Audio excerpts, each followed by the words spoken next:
Hey everyone, we are live. It is Arsenal Fan Circle. It is the Thursday night forum. And, what way do we look at this? 1-1 draw? Is it a debacle?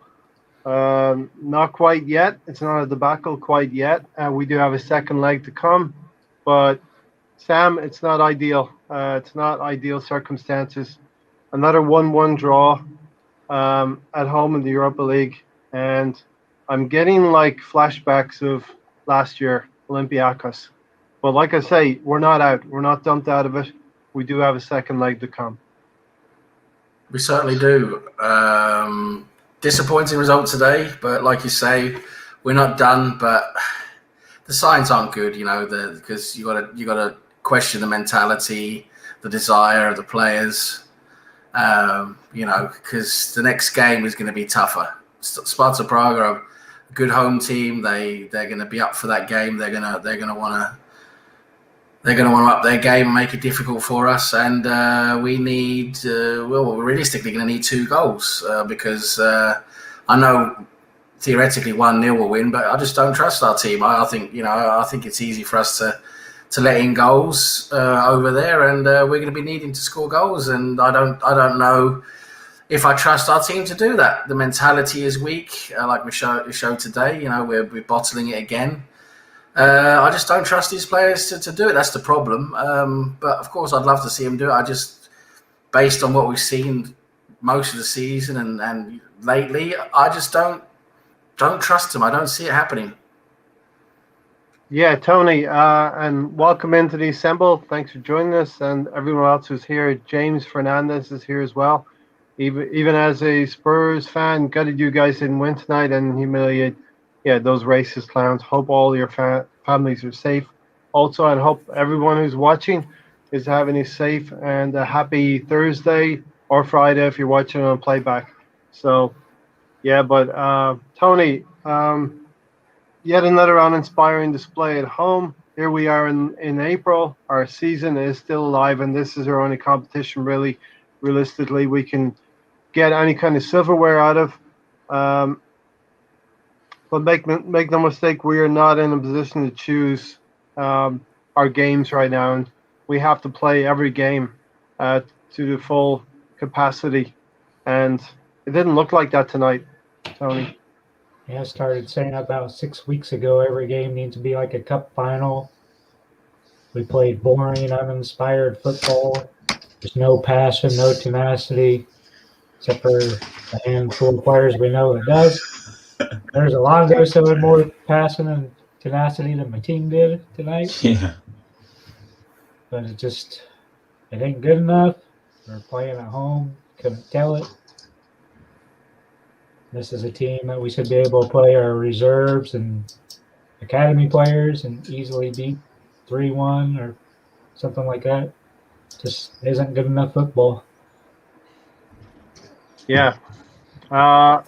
Alonso, you're next. Your initial thoughts on tonight's game, Alonso? Yeah. So we all saw the message, right? And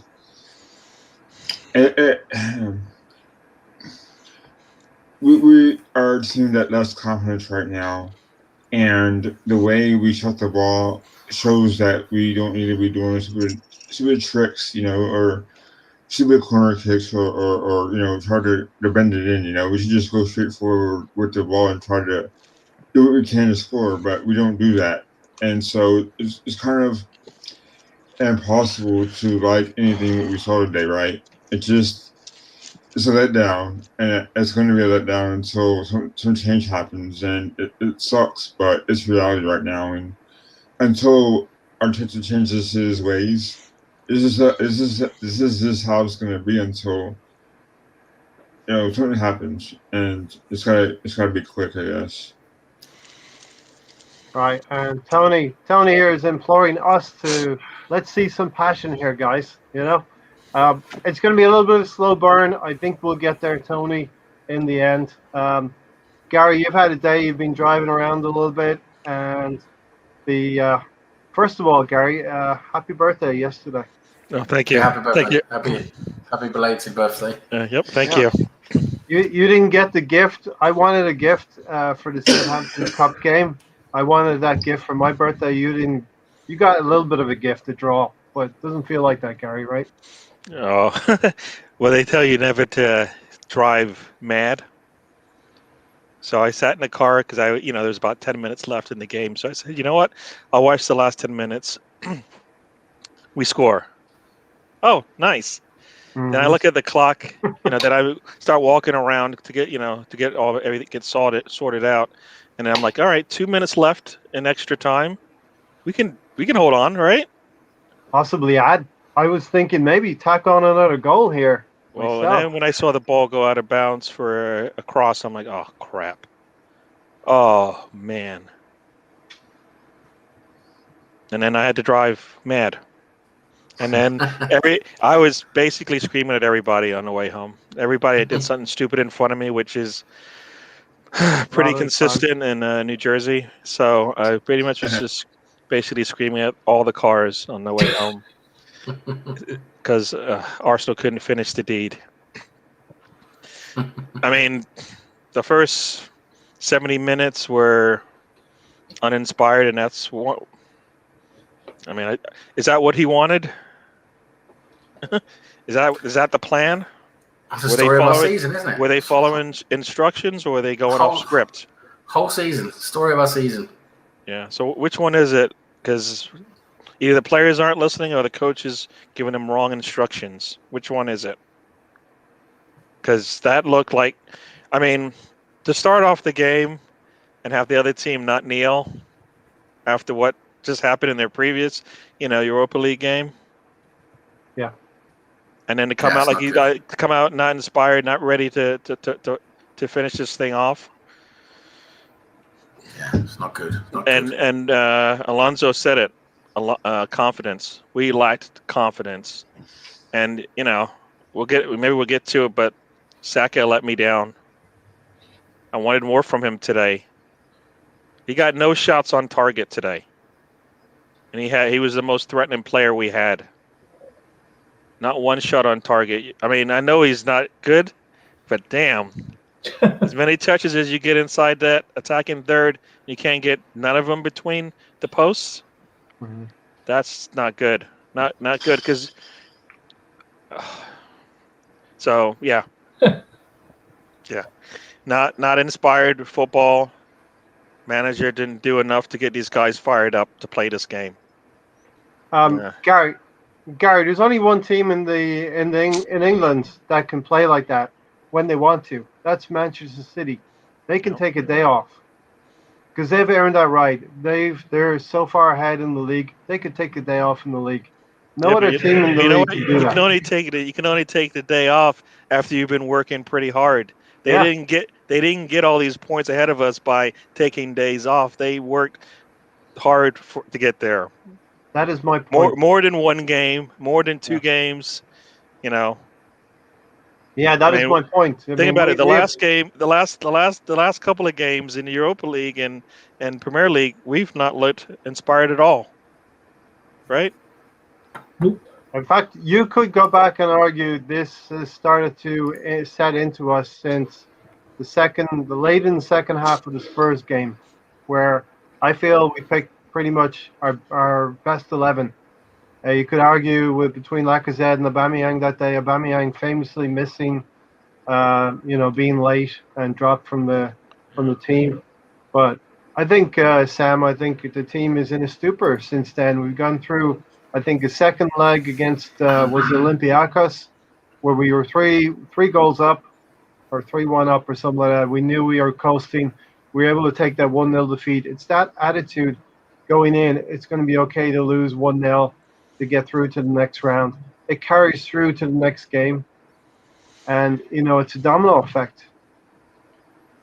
Yeah, I mean it's that mentality we have. It's a very poor mentality. We don't set ourselves up to go on the front foot and attacking games. We're always lying so deep, sitting back. Against Slavia Praga, a team you could see they tactically they play well and smart. They get a lot out of their players. But you can see quality-wise, their players are a lot poorer than ours. You could see with their first touch, some of the passes they did. their players weren't great. They've got 2 or 3 decent players, and the rest are pretty poor. And that's a team we should be on the front foot against, and actually just creating many more chances than we did, and just getting on top of them. And these tactics we keep playing with the double pivot at home against teams that are a lot poorer than us, it's you don't set yourself up to give yourself the best chances. Today, tactically, we set up wrong, but anyway, that's another discussion. But yeah, the mentality is just not there. These guys are not. They're not mentally into this, and I think, and I'm going to say this. I've been saying it a lot lately, the last few weeks. What I think is going on.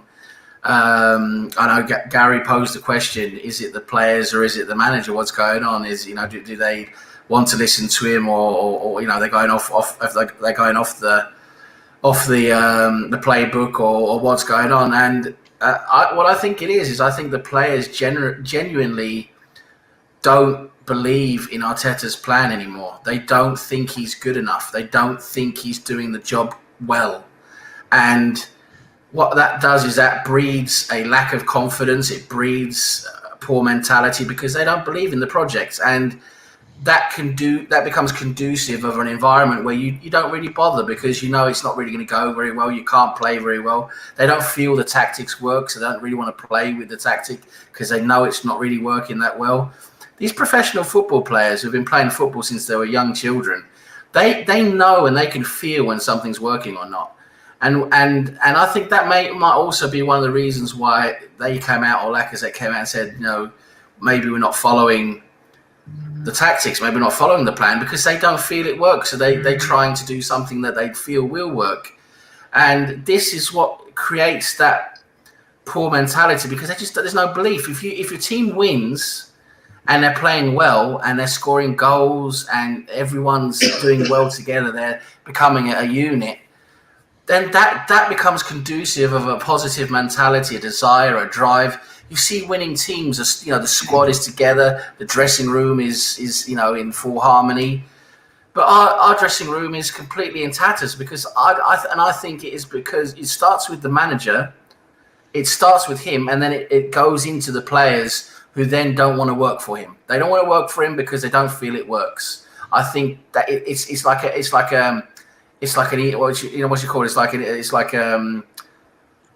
circle. It's a circle that goes back on itself that doesn't work. And at the end of the day, you can't. Yeah, at the end of the day, you have to change the manager. That the manager has to either change his ways drastically to improve the performances on the pitch and get the results going. Because there's only one thing in football that breeds a positive mentality and confidence and consistency, and that's winning. That's winning and playing well. And that is the manager has to force that with his tactics and his own mark on what's going on. And unfortunately, I don't think Arteta's up to that. And so it's up to the manager to do that. And he can't do it because you can't change 11 players. You can't change 11 players. It's just not possible. The players. So that's what it is. I think the players they're not there for him. They don't believe in this project. They don't think their tactics work well. They don't like playing in that tactic. I think that's why you see a lot of the bad body language. And that's what it is. That's what I feel. Tony, in the space of 9 months, let's say, since August, winning the FA Cup, to what Sam is saying, how do you feel the team has lost faith in Arteta? I'm not sure if they ever had faith in him. Well, they had faith in him when he won the FA Cup, and they were running around with medals. And Aubameyang was dropping a trophy on the hallowed turf of Wembley after beating Chelsea in the final and Manchester City in the semi-final. So I mean, we've all seen it, right, Tony? We've all seen it through the season. Arteta has been slow to change things, to do this and do that, to make us play better. The season does not start December 26th, but he changed things around. December 26th, we've had a little bit of a decent run, but now we're running into some choppy waters against City, against Liverpool, against Wolverhampton Wanderers, against Aston Villa. And now we're in what was probably the most important game of the season, a quarterfinal, first leg. There's still room to fix this mess, but where have the players lost faith in Arteta? Like I said, I'm not sure it was ever there. In November, in December, we were playing horrible. We got down to 15th. Then injuries forced Arteta's hand. Smith Rowe came into the team. And then things started clicking with those players. Then he changed it back to the way it was, and now we're struggling like we were in November and December. Nothing's improved. Gary, Just a small dip there. Sorry, Tony.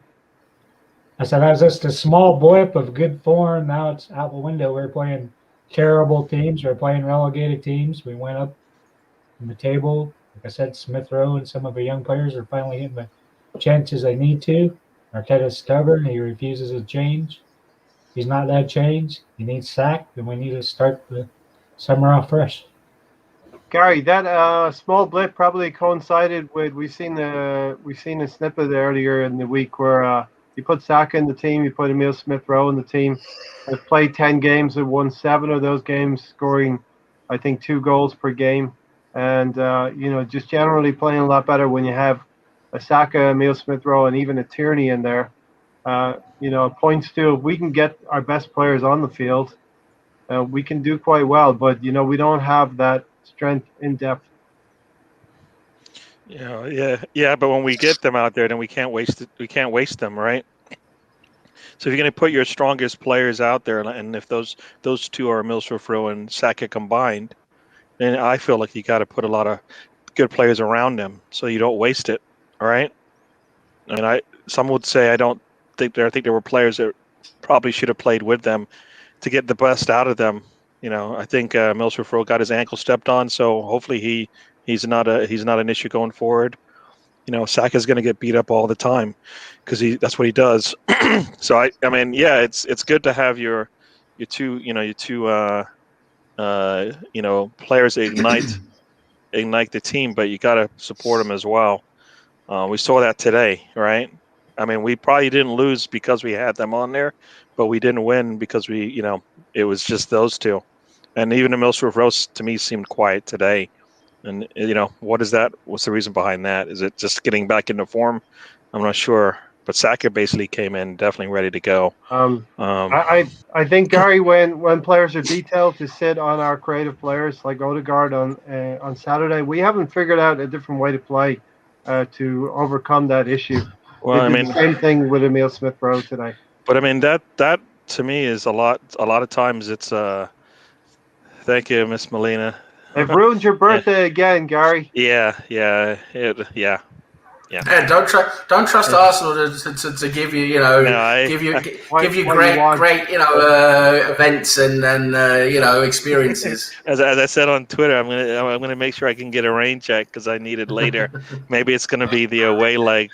I mean, here's this. After watching this game, if we don't get 2 away goals, then even if we win 1-0, I think it's still a disappointment in the way that we played the 2 legs, because we need to. At some point, we're going to need to show that we can take the game, take the bull by the horns, as they say. Right? We got to control build up what's in here. We got to build up our confidence and mentality. We definitely have the players to do it. I mean, we definitely have the players to do it. I mean, but it was. They like we said, they're not inspired. They don't have confidence. They're not clinical. Is that because of confidence? I think so. When you're lacking a lot of those things, when you look at what's going on the field, you're like, a team that is basically has so many reasons to play out of their minds today, and they did not do it even close. I don't think they came close to that at all. And having no crowds in the stadium, that is not an excuse. Other teams play with those situations and are winning. Manchester United won today away from home in Spain. You're playing in your home stadium, so it doesn't even matter if it's quiet or not. So they traveled. They had less players. So wait a second. So they were missing what? I think they were missing like 5 or 7 players. Yeah, Anthony had said they were missing 6 or 7 players. Yeah. I mean, I didn't look into that, but so either they're playing with they're playing without some of their starters like we were, but then their depth is pretty much they don't have the same amount of depth as we did. Did we take advantage of that? No. No. I mean, they subbed at halftime, I think. I don't know if it's because of an injury. I don't remember. But they subbed at the 46th minute. You telling me Martinelli couldn't come on and give us 45 minutes in a game where you're getting nothing out of it? Yeah, and listen, we'll get into the substitutions. It was way too late in the game for me. 0-0, and they come on, 73rd, 76th minute, something like that. It's 0-0, and as a manager, you've seen your team play. They can't hold on to anything. 75th. They can't hold on to a win. They can't hold on to a draw. They can't hold on to a lot of things. They need a little bit of energy. How many times are we going to sub right before they score? I think this is the second. I don't know if it's the second 2 out of the last 3, but we've subbed and then they've gotten a goal right afterwards. So subbing late doesn't help us. We need players that have been in there for the game for a while. I mean, who subs in the 88th minute? As Melina said, needed to have the subs early on in the game, especially Martinelli, Pepe. The game changed the minute they were brought on. Some costly mistakes, dreadful performance. No, it was... Gary, like you said, the second leg's coming up, and we have gone our last 14 games, we have not kept one clean sheet. Probably all the way back till January 31st, I remember was the Manchester United game, and we were lucky to actually get that draw. Yeah. It could have gone either way, but, 14 games. That's why you got to play 90 minutes, and we're not doing that. That's why we can't hold on to leads at the end. We're going to let it in. I mean, that's when we need some player, one of the players, multiple players, to play out of their minds for a little bit, right? I mean, Leno needs to be able to make that stop. I know it's not his fault, but we need somebody to kind of like go, you know what? I'm going to lead by example. I'm going to play beyond, over and beyond what I can do. Yep. He can make that. He's made stops like that before. I know he has.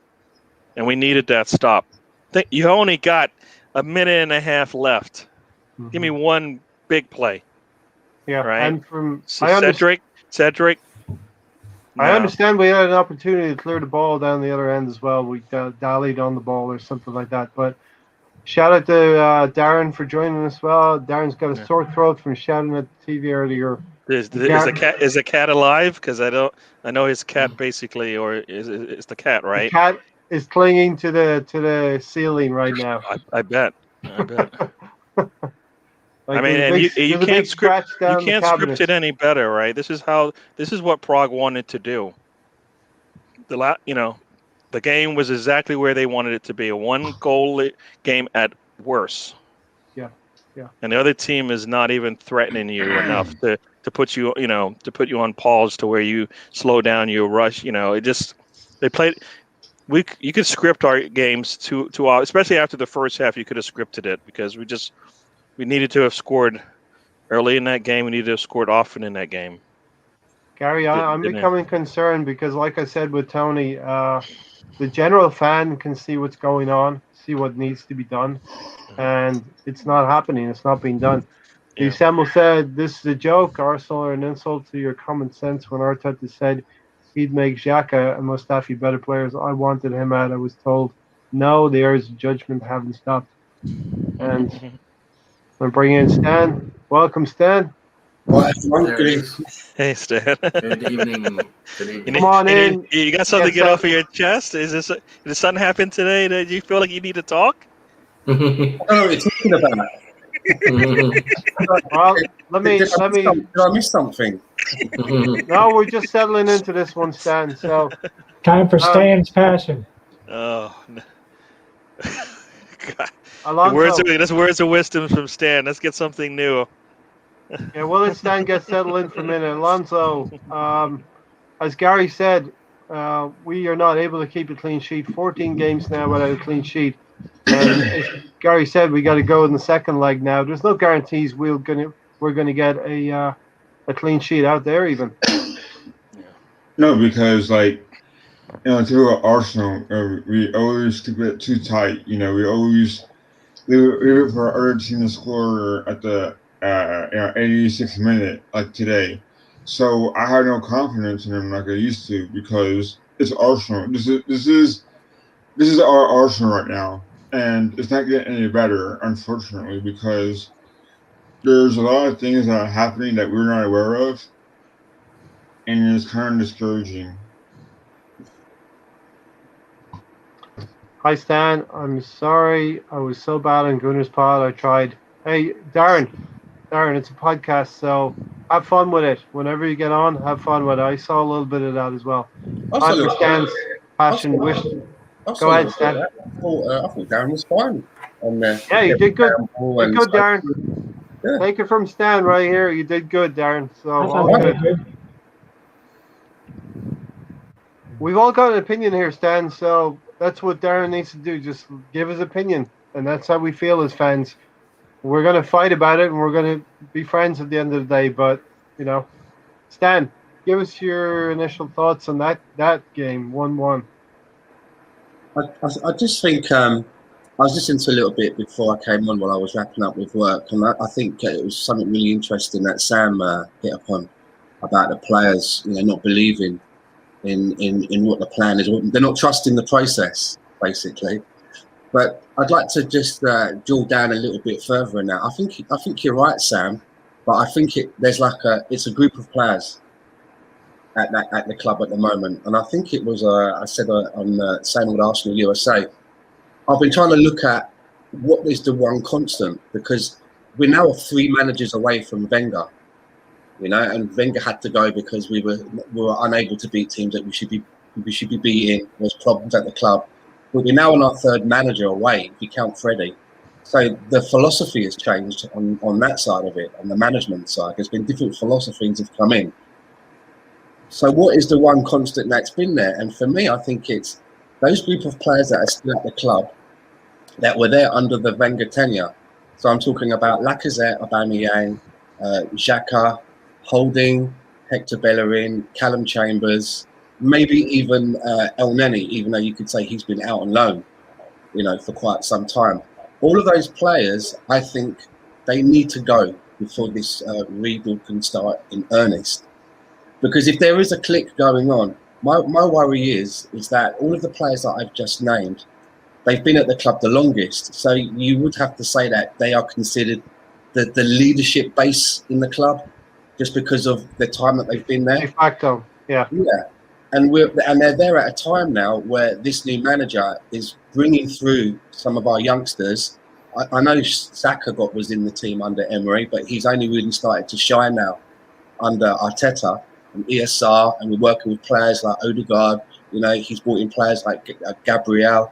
I know Tierney was in there, but he didn't really get to work with Emery a lot as well because he was injured a little bit. But all of these players now that he's brought in, they're now mixing with this leadership base, and it worries me that their bad habits are going to start to gradually rub off onto these new players and some of these youngsters. So by the time we do get rid of these more mature leadership players, the rot setting again. And one of the things that I remember was the West Ham game when that free kick got taken really quickly. And so there was that picture going around where a lot of the players were sort of like just mooching around, backs turned, not really paying attention. A lot of players in that screenshot are the players that we like. Should know better. Yeah, some of the players that we're supposed to like in this team at the moment. So I saw that and I was thinking to myself, is it already rubbing off? So I think Sam's right. And I really do think that until those players that I've named, every single one of them are away from the club, I don't believe that the rebuild is ever going to properly start in earnest. No, because what it is, Stan, I think you've clarified what I was saying a bit further, and I think you make some great points, because it's that Wenger culture that's still there, that Colney Crash. There's no one can shout at each other, no one can criticize each other. No, there's no such thing as a mistake. It's that real. It's just that you're there's no real challenge there. There's no real demand there. They're well played footballers doing their thing, and there's no one there apart from just maybe 2 or 3 players who really do want to do their best and really are ambitious, like a Tierney, that type of guy. And yeah, like you say, Xhaka and all of them lot, their heart's not really in it. It really isn't. It's just it seems to just be a payday for them, and that does come from. You're right. It does come from those players who had that culture under Wenger. That was the problem we had under Wenger, was that poor mentality, that soft mentality. We know Wenger made it a very easy, challenge-free environment at London Colney, and I think that's continued on with Arteta. I know Arteta's tried to put his stamp on it and tried to, but it hasn't worked. That's why we've seen the inconsistencies in the disciplinary process. We see players still don't do what they're supposed to do. And I think it's very damning when Lacazette comes out and says, well, we might not be following the plan. It's showing that they're not believing in what's going on. They want to do their own thing. They think is better because they're playing and realizing this is not working. We can't do this, guys. Let's try something different. Yeah, I think some of those players that I've mentioned, and if you could add players like Willian and David Luiz into that mix as well, and that's on Arteta because he brought them in. But I think that, like when Lacazette said, we didn't do as the manager said, I think there's an element going on with some of their players where Mikel's telling them something and they're going away and thinking, we know better. This is not how it works here, Mikel. It doesn't work like that here. It works like, do you know what I mean? It's no better. They've been around there longer. And because of maybe the age, they don't really have the respect for Mikel Arteta as a proper manager, because it wasn't so long that he was a player. He's a fledgling manager, whereas maybe the players that he buys and they come in because of him, and some of the youngsters, they do believe in him and they do look to him as a manager. But it's not good when you see the captain he can't turn up on time for a North London derby. That sets a terrible example for some of these youngsters that we're bringing through. It doesn't set the right tone at all. Exactly. We were just saying that, Stan.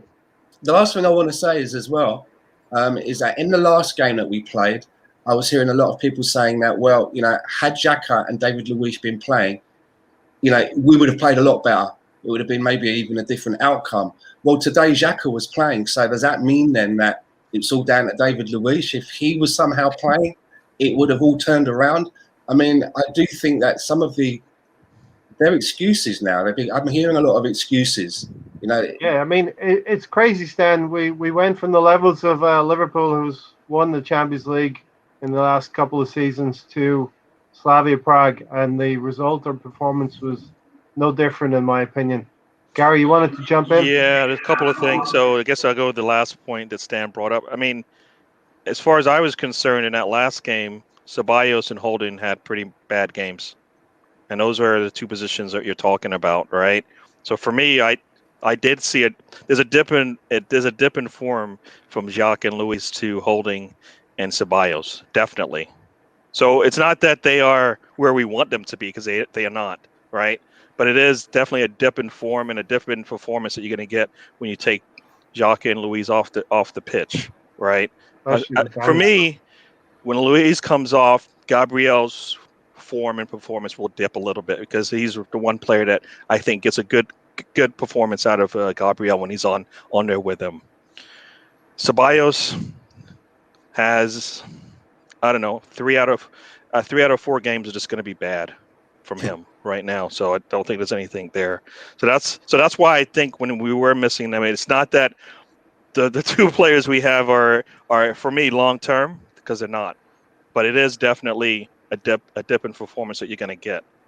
I think also in the game today, we basically had all 3 amigos out there. Like you said, you had Bellerin, Xhaka, and Willian all out there. They're the 3 amigos, as we call them. So it's hard. It's hard. So it's a struggle when we have those 3 out there.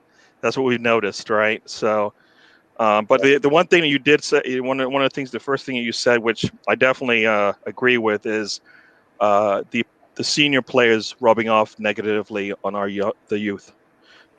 When Guendouzi was playing consistently and playing in the middle with playing around Xhaka, and for me, Xhaka was like a walking yellow card. He was going to get a yellow card at some point in the game because he's just so out of control of his body, and he's just going to run up on the bottom, behind a offensive player. Consistently does that, and he's playing with Guendouzi, and soon enough, there you go. Guendouzi's doing the same thing. Basically, he's going to get a yellow card at some point because of the way he's playing a little bit out of control. And I'm like, this is why Xhaka is not going to be good for our youth, because if they follow in his footsteps, guess what? They're going to be getting yellow cards and thrown out of games. And I don't know if that kind of, if that helped Guendouzi at all. He needs somebody a little bit more solid. Think about if he was playing with a Partey. I don't think any of that stuff would happen. So definitely it's the senior players that we need in there that are leading the youth. They need to be a lot better than Xhaka. They need to have some more passion than Aubameyang. They need to be more skillful than Lacazette. Mm-hmm. Those are three key players that we want to depend on, and we can't, because they're just not going to give it to us. Luis every once in a while will give us a blip, right? A really bad blip. So we don't. Who is our most consistent? Tierney when he's healthy, and we can't even trust that, because we know that's not going to happen. He just, it's just not, So we're still missing that leadership that we keep talking about, and it's got to be, we don't have it. And Arteta, being a captain, should be the one to at least get something out of these guys, and he can't either. So you've got just a lot of headless chickens running around. Yeah. Is that what Sam says? Headless chickens. And as you guys are part of the hashtag SOA, same old Arsenal, we have our own hashtag here, Sons of Arteta. So it just happened out of happenstance, Sons of Arteta. There's got to be at least 2 or 3 members in every lineup. I'm sensing some copyright infringement. No, not at all. Not at all. I'll have to get Rohan onto that. He's leaving now, right? Yeah, well, I'm mates with Rohan. It'll be. I think I can sort something out. Tony, we're going to jump in, but answer that question as well for Darren. Weave the two of them together, Tony. I think we can still attract players. We've always been able to, especially the French players. I think it's going to be tougher than normal. I think we're 10th in the league, and I've been fighting Arteta's corner for most of the season, hoping we're going to get to the final. I don't think we're going to get to the final if we play like this. We're not going to get to a Europa League final. We might get to the semi-final, So who realistically will want to come to us? And maybe it's not a bad thing. Maybe we're going to have to look in the Championship.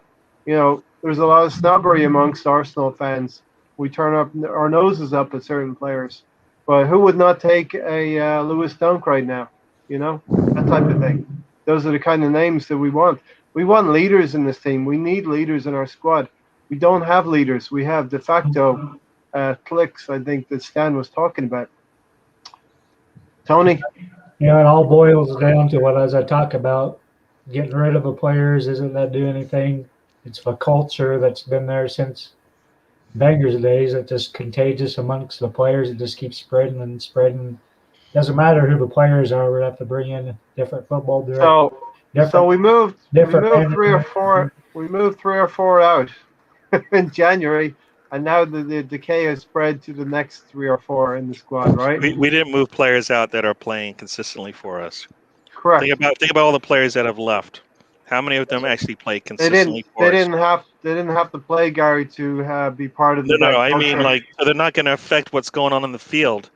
So we let go a lot of players that don't even play. So the performance on the field isn't going to change just because we let 8 players go, right? 8 or 10 players go. They don't even play. So the performance isn't going to increase because they left, because they weren't playing anyways.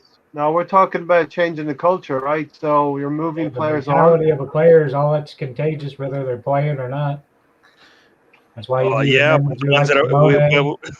okay. I'd rather have some guys sit on the bench than guys playing, and performance is just terrible. I don't know. Absolutely. Maybe that's just me. I agree with you, Gary. They can sit on the bench, but they could still impact the culture and overall what's going on behind the scenes that we don't see. Well, and it always comes back to who's the one that controls that. Yeah. Who's the one that controls that? That's why We we need saw somebody like we saw recently that snippet of Aubameyang coming in back from international duty. Everyone else is stripped off, ready to go, and Aubameyang's there high-fiving everyone. He's not ready to go. I don't know when you need to be out on the training pitch, but that's a bad look. Rival fans are watching that. They see us. We're banter. You know. that goes back to the whole thing of having 5 captains last season, and now we give Let's Uba captaincy let, just to keep him at the club. It just doesn't make any sense. let's dive into the game. We've been 35 minutes, and we'll get more into home truths. I kind of want you to bring out the home truths about what's going on at Arsenal. Well, let's preview the game real quick. Alonso, I'll start off with you. Let me quickly ask you about the lineup and what you thought about the team when it was coming out. Well, so I was excited because I wasn't excited at all because, like you guys have been talking about, Arteta. Your audio is coming in a little muffled. Testing 1, 2, 3. Okay. Are you guys there? No, it's still the Nope. same. Let me go to Sam. See if he can just unplug and plug in again. Sam, your initial thoughts on the lineup? Lacazette up front. Yeah, Aubameyang's dropped. you see, you can understand why he's dropping Aubameyang because his form's been terrible. But from a tactical perspective, Aubameyang's got to play this game instead of Lacazette because they play with a high line. They press high, so everything's set up for direct, counter-attacking football. You play in behind, either up over the top or in behind. You got to have fast, direct players for that. Lacazette is not that. Lacazette is not fast. He's not direct. He's always dropping into the middle. He's a player you play when you want to hold possession, control the game, and bring in your attacking players around you and build up an attack. But when you want to play fast, counter-attacking football, or you want to go in direct behind, you can't play with Lacazette. So I could see straight away we were going to have problems. And playing with Willian, he never really offers anything.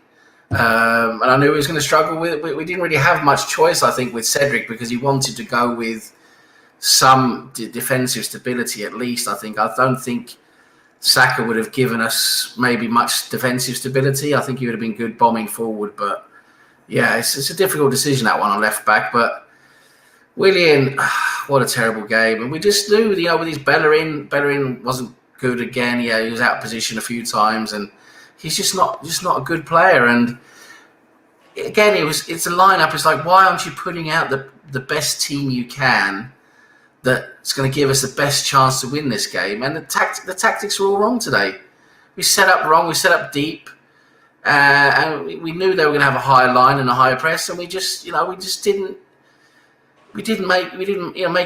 counter that as well as we should have. And you saw playing in behind to Saka was effective. That's playing in behind like we should have. The few times we did that was effective. And then when we brought on Pepe and Aubameyang late in the second half, the direct attacking players who should have been playing from the start, that's when it all changed. That's the first moment they came on. It was Aubameyang through to Pepe, and that was it. So again, tactically, you have to ask questions of Arteta. You're setting up like that against the Slavia Prague team should be playing that way, and also at home in general. This is the thing with Arteta. Every single game we play, whether it's home, away, whatever, at home we're sitting with two players in a two-player deep pivot. We've got a double pivot, they're sitting deep, and it always creates a huge space and distance between them and the attacking players. It becomes so difficult to play. You have to do so much to get the ball into attack, and also it just puts you on the back foot because you're always so deep. You're not moving forward with the ball. You don't have so many players going into forward areas because you have those two players sitting back. And it just puts us always on the back foot. And I just never. That's the one thing with Arteta. These tactics are not working, and the players see it. The players feel it.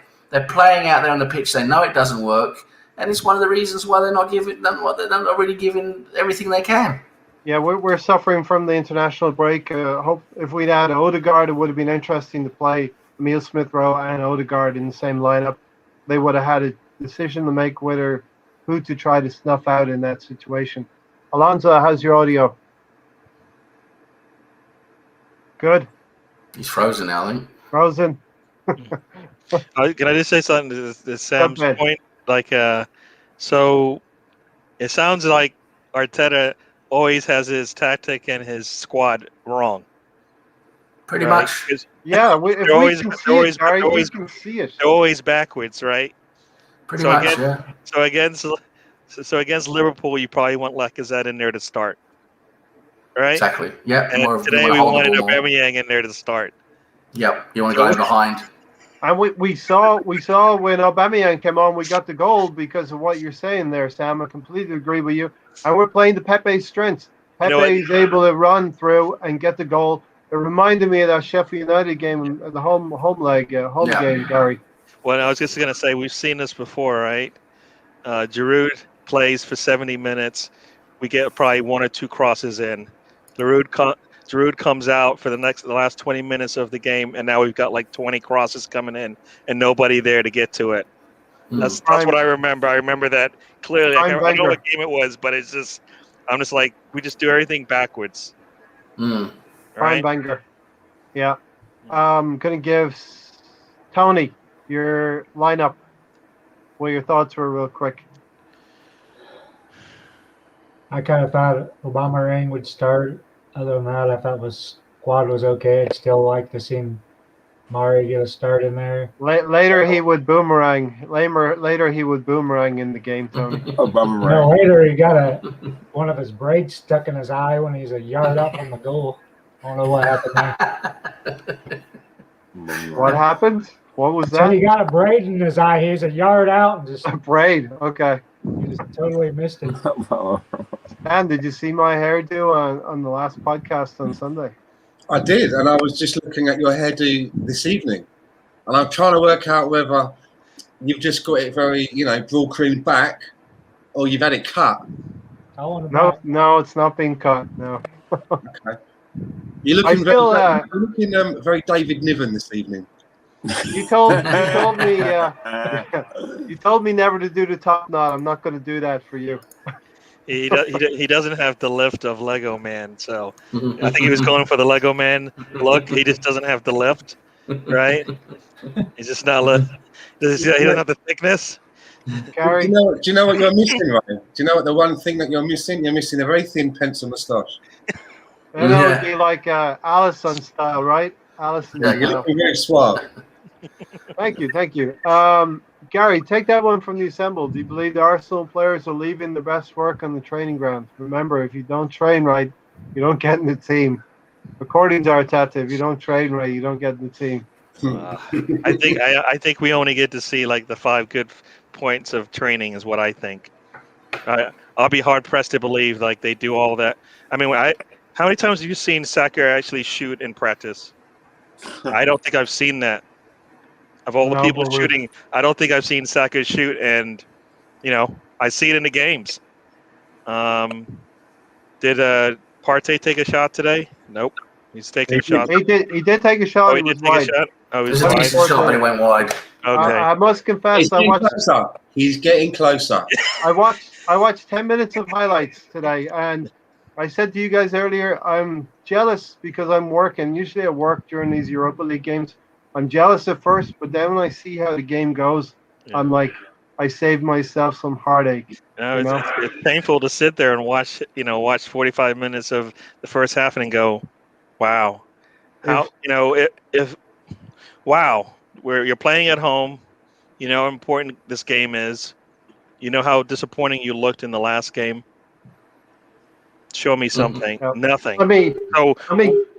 What you bring back your two two players that everybody has said you bring them on, good things happen. Let me get back to Alonso because unfortunately he wasn't there for the last round of questions. You're here now, Alonso. Good to have you. As Kareem said, do you guys remember 2 months ago I asked you how many points we'll get from 7 games? from Leeds to Liverpool. Lowest you all say was 12 out of a possible 21. Kareem, I probably would have been pretty high up there. Alonso, your initial thoughts on the lineup before we get into the game? Because for my highlights, it doesn't look like much happened in the first half. Yeah, so I was quite, I guess, down about.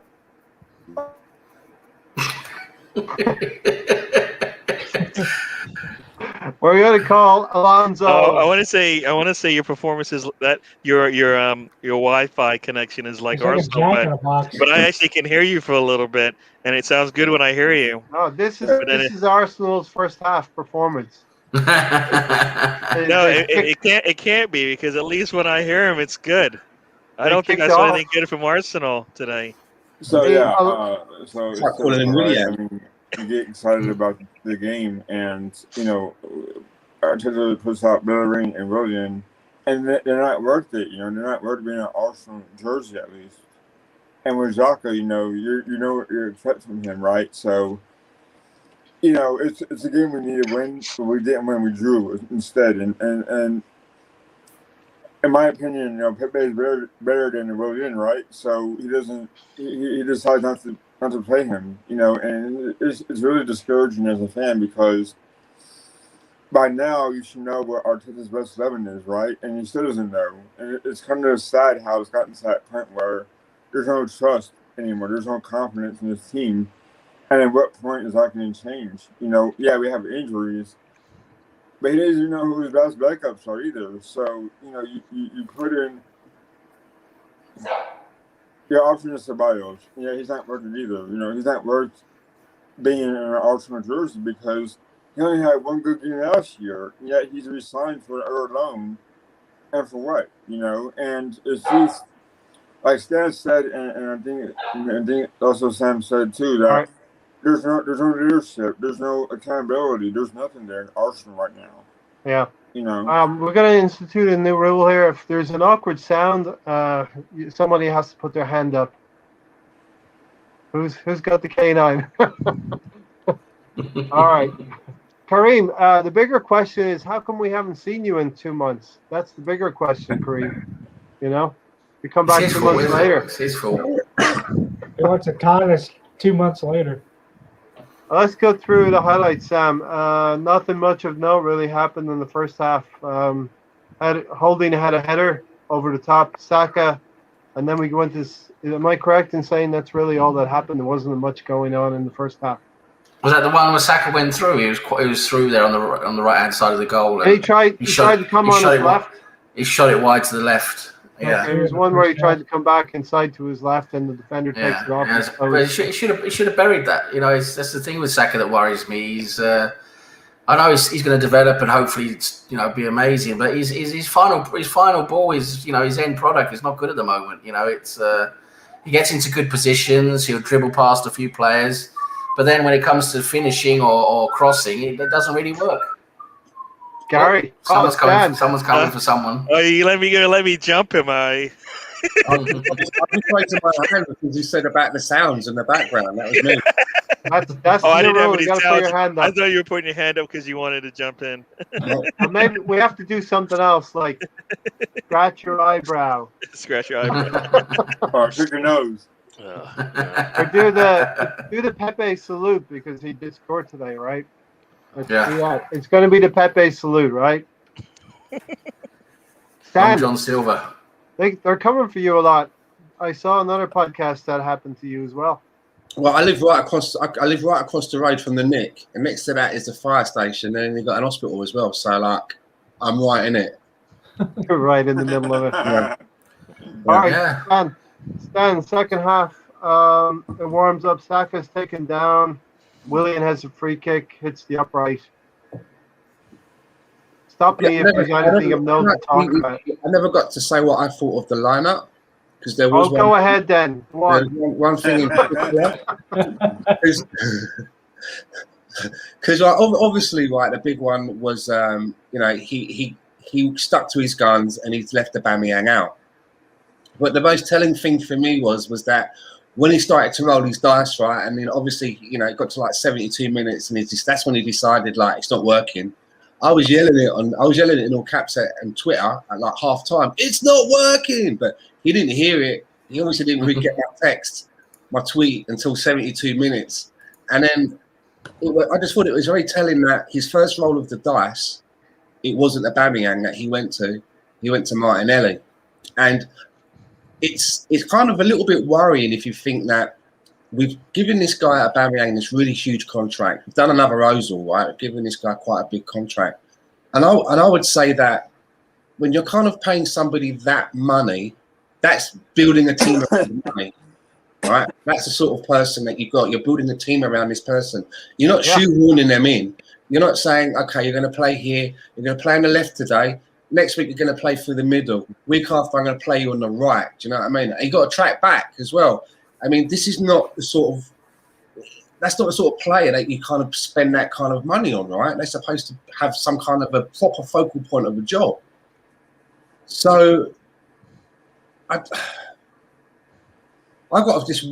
worried now that it was almost like, fuck it, I've got nothing else to lose. Now I'll bring on Aubameyang. And I'm just worried that he's going to find himself going down another path where the highest paid player at the club is somehow feeling a bit alienated. And it's a bit vice versa. Aubameyang hasn't been put in some good shifts lately. So let's be fair. But it's going to be a very precarious situation for the manager to have to deal with. And surely if you're the owner and you're looking at this and you're saying, well, why is it that you seem to have a problem with our biggest assets? You know, we've given you the money to keep this guy, and now you're sort of like showing that you're unable to work with him. So he's backing himself into a corner a little bit. Yeah, this is the inconsistency with Arteta. Natir said if we didn't concede that goal at the end, the Arsenal fans would have been really pleased with the result overall. I mean, you look around the other games. Villarreal won 1-0. United got 2 goals against Granada away from home, and Roma have a 2-1 lead over Ajax. There's not a great margin there. If we'd have taken a 1-0 lead, probably would not have been very happy, but we would have been okay with it. Gary? I kind of say no to that because I feel like we should have been we had the best opportunities. I felt like we made some mistakes which gave them opportunities to score, but in general, I think we put ourselves in some really good situations to get some goals in this game, more than one, and long before we put our subs in. I mean, like I said, you put the 3 amigos on the field, and that's what you get, kind of, right? Mm-hmm. You know, you got Bellerin, Xhaka, and Willian all on that same side of the field. I agree. That was possibly, I was thinking red card at the time. Didn't Saka get taken into the penalty box? I don't know how the referee brought that back. I felt like he got bumped a little bit before on the outside. Yeah, the foul started on the outside of the box. That's where it started. The initial contact was made there. Yeah. There's nothing wrong with that. And it's not a clear and obvious goal-scoring opportunity, so it's not going to be a red card. No. Yeah. Stan, to your point, Aubameyang, we're paying all that money, Stan, to Aubameyang. He needs to be playing up front, but there is a lot of inconsistencies with Arteta, taking him out, bringing him in. There's players are playing themselves into form, and then they get taken out of the firing line for no apparent reason. I mean, it's not just Aubameyang, is it? I mean, Pepe. Exactly. There's been, you and I both said that we thought that he's a player that needed to have a fine rhythm, given run of games, and then he has come in, and then you see that he does. There's been times when he's had a good game, and then next game he's not in there again for whatever reason, and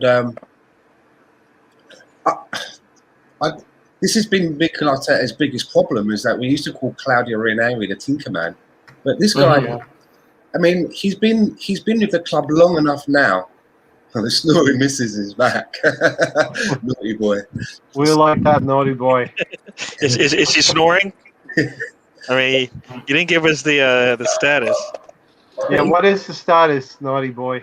He's been with us long enough now, and I can't remember who said it earlier on the panel, but it really does feel like that he doesn't know his best 11 yet with what he's working with. Right. Maybe they're all a bit shit, but you must be able to say, okay, I'm going to try and build a foundation here. I mean, Kieran Tierney is the only person in our defence who seems to keep his place when he's fit and able. The other three players, I mean, it's a roll of the dice who's going to be in there. And I get it that sometimes you have to alter tactics, but to who you're playing. But I mean, you don't alter your back four every other game like that. You don't.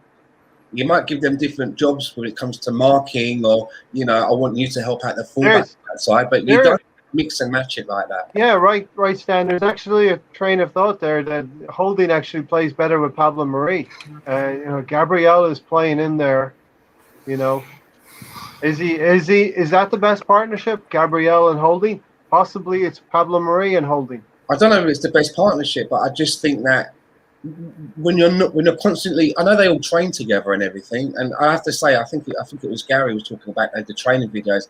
I'm fed up of seeing them now. I'm fed up of seeing Arsenal put up these, such scores a fantastic goal, and you see them all firing it into. Yeah, it's a social media. And then it's like, why are they unable to carry that over into the game?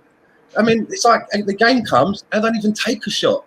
Some games, it's like, they have like one shot in a half. It's because they have actual players defending. They don't have shadows just pretending to mimic them. Bargav's right here. Big up to everybody. Thanks, Bargav. Sad to give up an away goal today. Yeah, it's got to be a major European night next Thursday.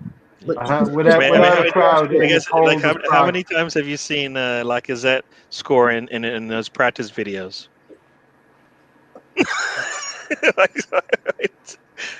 I barely see a Aubameyang shooting. And they use those really tiny goals, right? And they get them in. Like, you're like, fuck, it's less to aim at, and they're getting them in. They've got a bigger goal on match day, and they don't even try to have a shot. Just to answer your question, Ray, just to round off about the defence, I just think all over the pitch, you have a best 11 because you're trying to build partnerships. You're trying to, you're building partnerships, and players talk about, when me and Cantona played together, it was almost like we were telepathic. They're never going to get that if you're constantly jiggery-pokery it all around all of the time. Sorry. Yeah. Tony will be rejoining in a second. Alonso, so let's go real quick through the second half here. My notes say Leno had a saved from a shot, 61 minutes. Here's the one, Alonso. This is really where we should have gone 1-0 up. Laka steals the ball on the halfway line. Did you see this? Yeah, and it was quite shocking. That's got to be put away. And Naughty Boy, think of a foghorn 5 times. And this is where Lacazette tries to be cute and tries to bend it in the far right corner, and it's like, it's the epitome of what he can't do, right? And you think to yourself, well, come on, Stan. He's got a left-handed guy, so why not get it in? And he makes it so hard for himself, and all he has to do is bang it in, and he tries to be cute, like I said, and he doesn't execute, and it sucks because this is a game that he could have redeemed himself, I guess, and he didn't do so whatever. Gary will remember Liverpool away from home. Lacazette had one-on-one situations. He's not good in this situation, Gary. He's not the kind of striker that you want one-on-one. Yeah. Okay. So the resume, the skill set for a striker is one-on-one with the goalkeeper. We're gonna score, right? That's basically one of the criteria for being a striker. And as bad as he is, it still doesn't matter. He takes the ball from just inside the midline, basically, is where that turnover happens. You're telling me he cannot? I mean, just remember what Martinelli did, basically, in a similar situation, right? He took the shot early. He didn't wait to get too close to the goalkeeper, so where he cuts off part of the goal. He shoots early. Goalkeeper will not have a chance, especially if they see you coming, they have to come off their line, right? At that point, you know where you're going. You're going to far corner anyways, and you're taking that shot early. He waits, and now he has to chip it over him, and it's just not, So it's got to be better than that. I mean, he was trying to lift that into the corner, but he put too much on it, too much purchase on it. Yeah. He's got to finish. I mean, at some point they got to go in, or else it's just not working, right? And that's what they pay him the money for. And if you're saying, he's trying to, I mean, no, we're not gonna be able to resell him. We're not gonna be able to sell him, right? Lacazette? Yeah, who's gonna pick up a striker who can't put that shot in He'll goal? command 25 million. You think so? Yeah, we'll get 25 million for him if we sell him this summer. Oh, you mean in an easier league? No, he could go to Italy.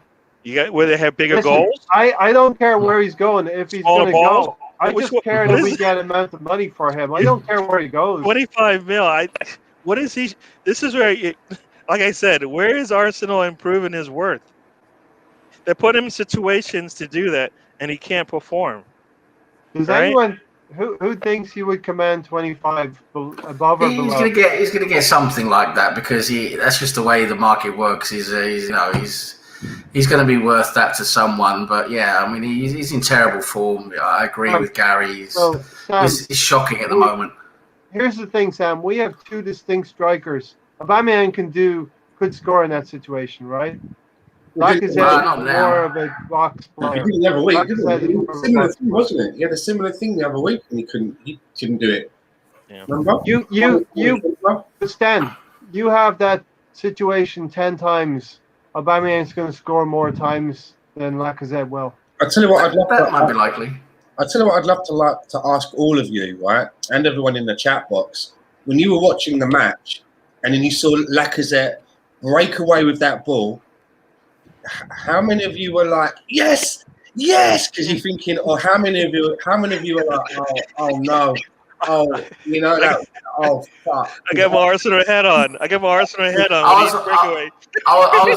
was like, he's just gonna fuck it up. He's gonna fuck it up. I gotta have some confidence that the Arsenal head's gonna work for me. That's what I was thinking. I don't know, Arsenal head on. I was definitely in the oh fuck camp. Listen, I'm not there yet. 50. I wasn't like, oh yeah, he should be right. And I mean, I can't answer that because I wasn't watching it live. So I get that kind of says it all. Do you know what I mean? That says it all about where we are with this team. Where and how many of you had a glimpse in your mind thinking, fuck, if Martinelli was doing that, and someone froze it and said, how much do you want to put down? That's going to go in. Yeah. If you had 20 quid on you, you'd go, yeah, I'd put that down. Martinelli would be everyone's top choice. Yeah. He would convert that, right? And Lacazette scripted that shot. Basically, the goalkeeper knew what he was going to do, and that's when you have to make a miraculous chip over him when he knows what you're going to do. Like when he doesn't know what you're going to do, that's when it looks so easy. Goalkeeper, the ball goes right by his feet, and he's like, "What? How did he get?" Because you kick it early, right? You kick it late, that's what happens. I mean, I don't think the goalkeeper is saving that, Gary, if he gets that inside. I think he made that more difficult than he needed to. I mean, you're coming down the middle of the field at the goalkeeper. Come on, you got left or right. He veers off to the left side, so now he has to chip it back. There's a couple of things, Gary. He's in the middle of the pitch by himself. Yeah, there's a couple of things. You go straight at the goalkeeper, make him make a decision, and then you go by him. There's a couple of things there, Gary. I think he's gassed. First of all, he's getting tired. You know what? No, that's a very, very bad excuse. It's an excuse. When's the last time he's made an opportunity to score like that in a game? Tell me why he missed. Now all of a sudden he's tired? Tell me why he missed. No, I'm sorry. Tell me why he missed. I know you love him. He's crap, that's why. I know you love him, but no, I'm sorry. I don't. I want 25 million for him, Gary. I don't love him. What time in the game was that, Ray? 61 minutes. Wow, so he can't go 62 minutes? At 60 minutes, he's done? I've seen Lacazette play, and he puts himself about for large parts of the game. He probably works harder than anyone else on the field. And you know what? He wastes all that energy. Mm-hmm. He wastes all that energy because he's a striker. He's supposed to hold the ball up. He didn't do that. He didn't do that today. He wasn't holding the ball up. Every time the ball came into him, 9 times out of 10, it was lost. So he's not doing that. If he gets a one-on-one with the goalkeeper, no. So now what's he good for? We need you to lift up the posts and stretch them as he's shooting there. Clear goals. I understand he might be worth 25 million, but I just and they're gonna shortchange us because they're looking at the quality on the pitch. in big Well, he'll be opportunities, like right? Sam said. When there's a market, someone will pay 25 million. We should get 25 million. I hope so, because I feel like we always get shafted on when We should in these big markets that are happening. Yeah, this summer it's got to happen. We got to make things happen. And Bellerin should command 25 million, maybe 20. Hey guys, I 20, gotta get 25 going. million for Bellerin. I gotta get going. You got to go, Yeah. Alonso. Okay. Take it easy, dude. All right. See you All right. guys. Take care. See you Bye. guys. Have a good Good one. to see you. Stan, the situation with Lacazette, he's not ever going to score 20 goals for us because he's a striker who needs to be working in the penalty box. And we don't have enough in our midfield to build play up yet. But as you say, he's supposed to be working hard in the penalty box, but he was so deep in parts of that game, we might as well just give him a pair of goalkeeping gloves. He was really deep a lot of the game. Yeah, I mean, he there was. were parts when there were bits where I was looking and Xhaka was ahead of him. I'm like, what's going on? I'm like, this is all like backwards. Do you know what I mean? So He's right next to Emil Smith Rowe. I mean, if you've got that goal in, it's goals like that make you the hero of the week. You know, you're the hero of the week. You know, but I mean, Yeah. you know, he's got no one next to him. There's no one coming bearing down on him. He's done the hardest bit by getting the breakaway right, on his feet and keeping the ball in control. Taking the ball. Yeah. Now it's just him and the goalkeeper. And then you think back to those training, you see these videos of them like kicking it into the tiny goals and all of that, and he just totally just stuffs it up. You know, I mean, it's not even that he didn't even get it on target. That's the thing. It's not like he didn't get the ball on target. He hit the woodwork. He didn't get it on target. And for the amount of money that we paid for him and what he's getting paid, that's bread and butter. To you, that's like that should be a free goal. It's just me and the goalkeeper. He's done. We're running towards him. You should be running towards the goalkeeper, laughing, thinking, "Just got another goal. Just put my goal difference up." 3-1. I think Lacazzette's going to be going this summer. He's got to be. Got to get rid of him. Yeah. I mean, my biggest argument, just to say, is do you remember why we bought him? We said that Olivier Giroud just wasn't getting that to. We liked Ollie, but he weren't getting us to where we needed to be. So we bought in Lacazette, and I've said this many a time. He's never put up more numbers than Olivier Giroud since he's been at the club. So we've taken a backward step, surely. Yeah, he just hasn't really. I mean, he hasn't really suited, the Premier League as well as we thought he would. I mean, he's had some decent. He's had some decent games, and he had that very good season where he was basically our player of the season because he worked so hard, and he did a lot of good for us. But like you say, Stan, he just hasn't really taken it to that next level because at Lyon he was that amazing striker, scoring 30 goals a season, just belting them in from everywhere. And again, it's that French league. It keeps playing tricks on us, that French league, because a lot of these top players from the French league, they come to the Premier League and they just bomb. I kind of feel like that about the German league as well sometimes as well. Yeah, the German league as well. Some of the top German players, they come here like look at Timo Werner, who's banging in goals. In the Bundesliga. Yeah. Kai Havertz was arguably the best or one of the best players in the Bundesliga, and he's just pants at Chelsea. So it's tough. It's really tough for these players to come in. But I'm not saying that for Lacazette. Lacazzette's been in more than long enough now to have should have done a lot. I agree, should have done a lot more. But at the moment, he's better than Aubameyang, and I never ever thought I'd be saying that. I never ever thought I'd be saying Lacazette is giving us more than Aubameyang. I never ever thought I'd be saying that. Question, with the Aubameyang situation, do you believe that what's happening now is that this is a player that's going through a bad run of form, or do you think it's something else than that? And the reason I ask that is because when I see him when he went around his international duty, he seemed to be good body language, all laughs and smiles, running around joking, and then when he played his game, he got an assist and a goal. Now, you can also maybe, the opposition weren't as good, but, we have some shit teams in the Premier League as well that we should get more out of.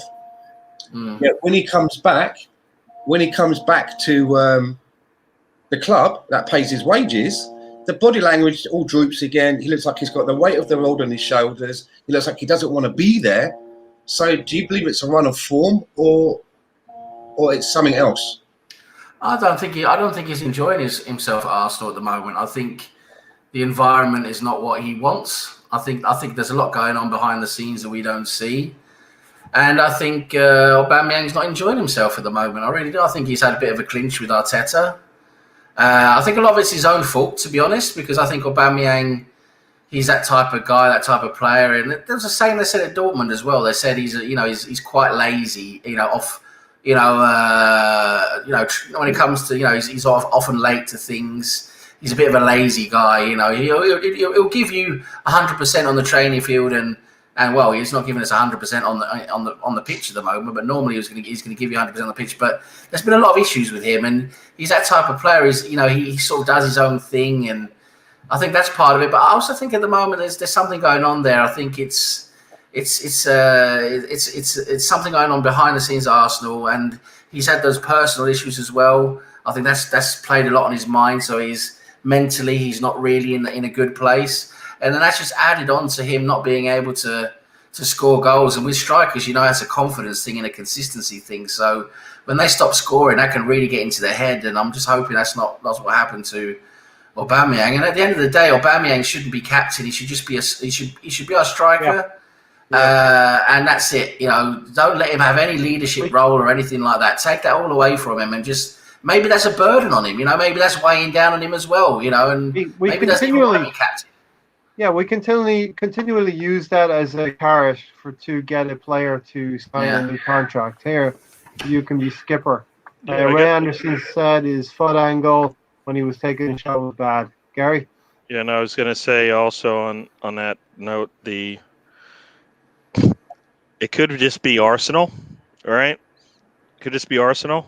I mean, Tierney goes away, plays out of position compared to what he does here, and fine, all right? Fine. Most players that go away and play, they play, and, I feel like the international coaches look at the skill sets of their players and try to get the best out of them with the skills that they have, right? Arsenal has boxes to fill. And even if you're too big for the box, they're going to squeeze some of that off of you. So Aubameyang has certain things that he's good at, but you know what? We're going to need you to do some of these other skills that aren't even they're not even in your tool chest, right? These are some tools that we need you to have. But I know you can't do it, but this is what the job entails. So we're going to lean on you to do those extra things that you can't do, right? Come back, defend, all these things. He can't do it. So then we just wasted a position. Lacazette comes in today. He's playing with the midfield. So now we have no striker. We get the ball in midfield. Yeah. They look up. There's nobody there because Lacazette's standing right next to them. And we could all see that right from the lineup, Gary. So what is the tactics? We talked about the tactics earlier. What the tactics are basically nullifying some of the strengths of the team that we got, right? Lacazette supposedly has good hold-up play today.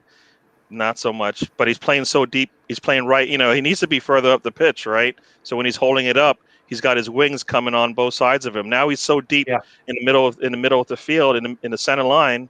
There's a lot of congestion there. As soon as he loses that ball, it's gone. There's people coming from both sides of him. Whereas if he's further up the pitch, holding on to the ball, guess what? There's less chance of that because they have to give you space, or else you're going to go by them. So I feel like the tactics just still wrong. The players are put in positions to fail, and they're failing. You see, Sam, Firmino, Liverpool will never play Firmino that way. And like Ray Anderson said here, I think he had too much time to think. And Lacazette is that instinctual kind of player you need in the box. Give him 1.5 seconds to make a decision and score. That's another excuse. Too much time to think. It's not. That's the player. You got to be kidding me. Too much time to think. I mean, what are you talking about? I mean, I don't agree with that one. Sorry, Ray. Lacazette needs to play football like in the Matrix. He gets the ball, it all slows down. It's like, as a striker, you get the ball. That's why you shoot early, right? I don't think he's ever played like that. With Leon, he was not that kind of player either. He's never been one-on-one with a goalkeeper and scored. No, he has been. He's just not very good in that situation.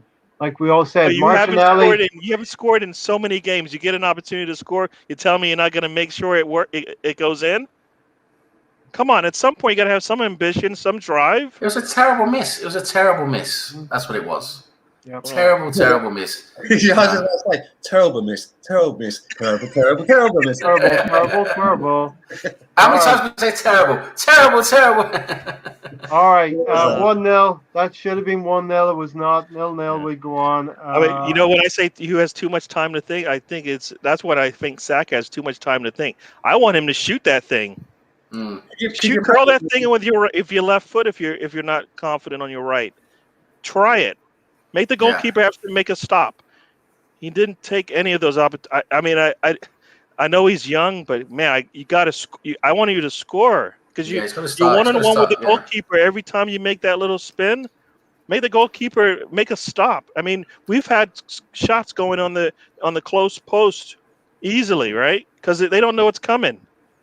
He needs end products. He needs end products. Saka's lacking that. Sam, this comment from Ray Anderson here. Thanks, Ray. You're putting some good stuff in here. Laka does more for the team. This is the problem. Aubameyang should be doing more for the team. Lacazette should be our second striker. And we have a situation where arguably Lacazette is having a better season than Aubameyang. Yeah, never thought we'd be saying that. Nope, never did. I mean, I thought as well that when that first touch that Aubameyang got, had that just rolled in, could you imagine like the flip side now of the story? The narrative is like the vindication.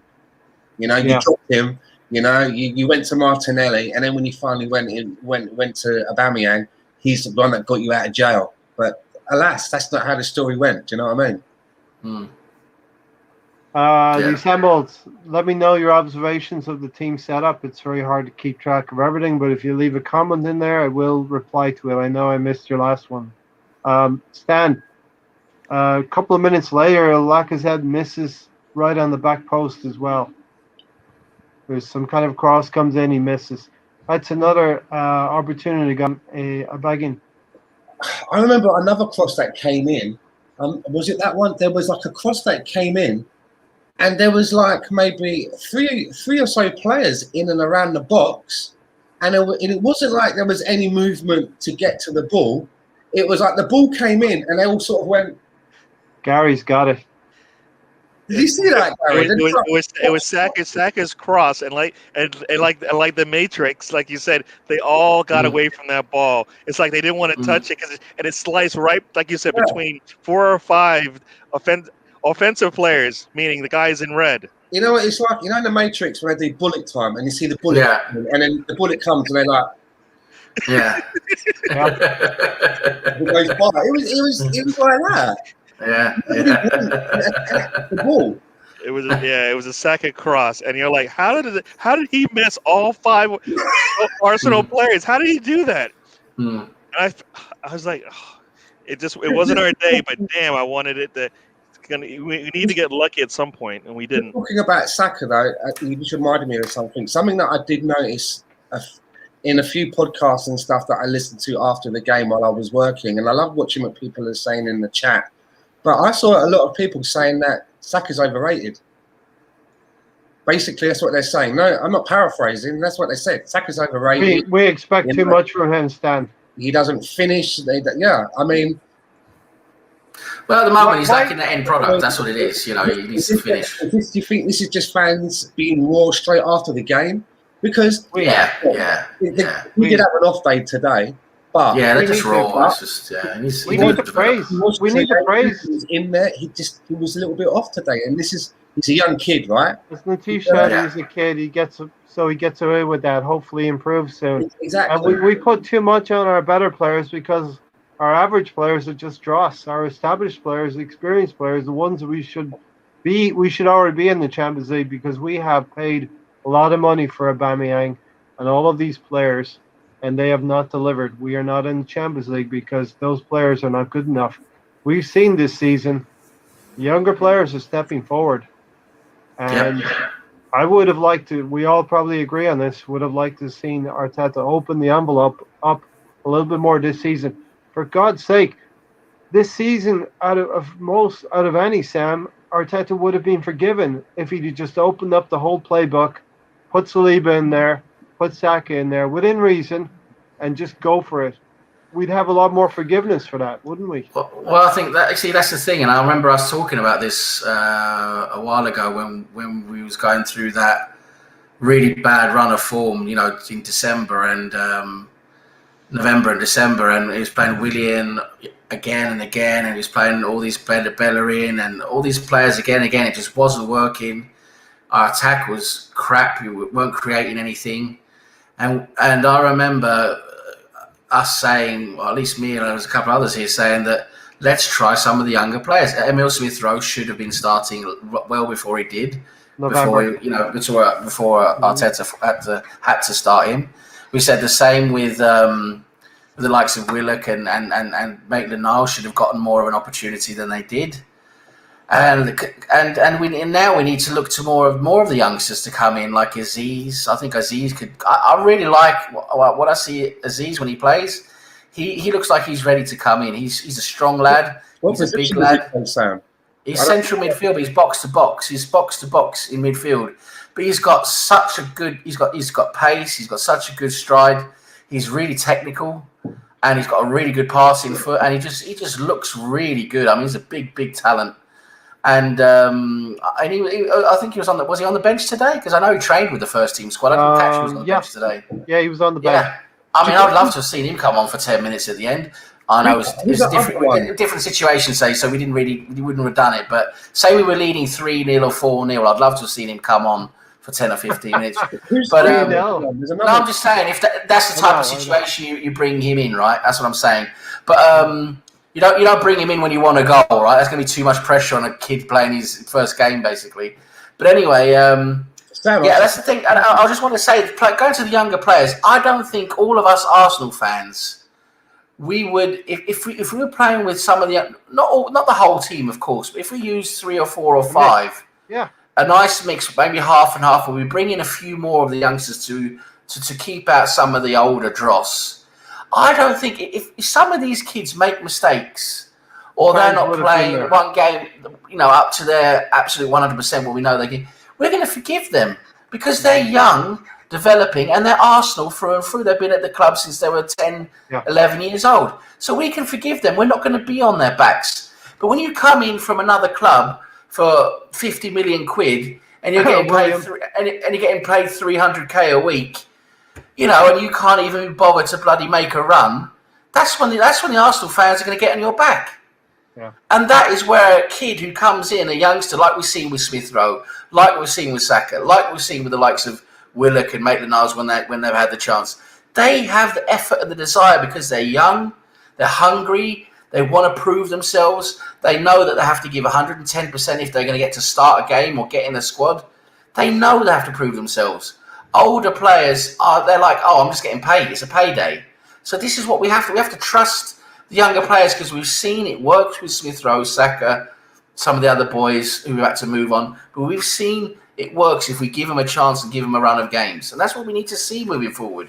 I think going forward, and again, this is a whole new discussion. I just want to say it quickly before someone else comes in. But I think moving forward with the way our financial structure looks at the moment, with all the constraints we have, and it looks like we don't really have the money, unfortunately, unless Dan wants to open his wallet, which he won't. We don't really have the money. We can't really generate a lot of money unless we sell the whole squad. We have to go into this more of the Ajax model. The Ajax model where you bring in a lot of the youth, you develop the youth, and you bring in a few good players to play with them, but you're developing the youth. You're bringing in from your youth system, and you're creating stars and creating good players through your youth system.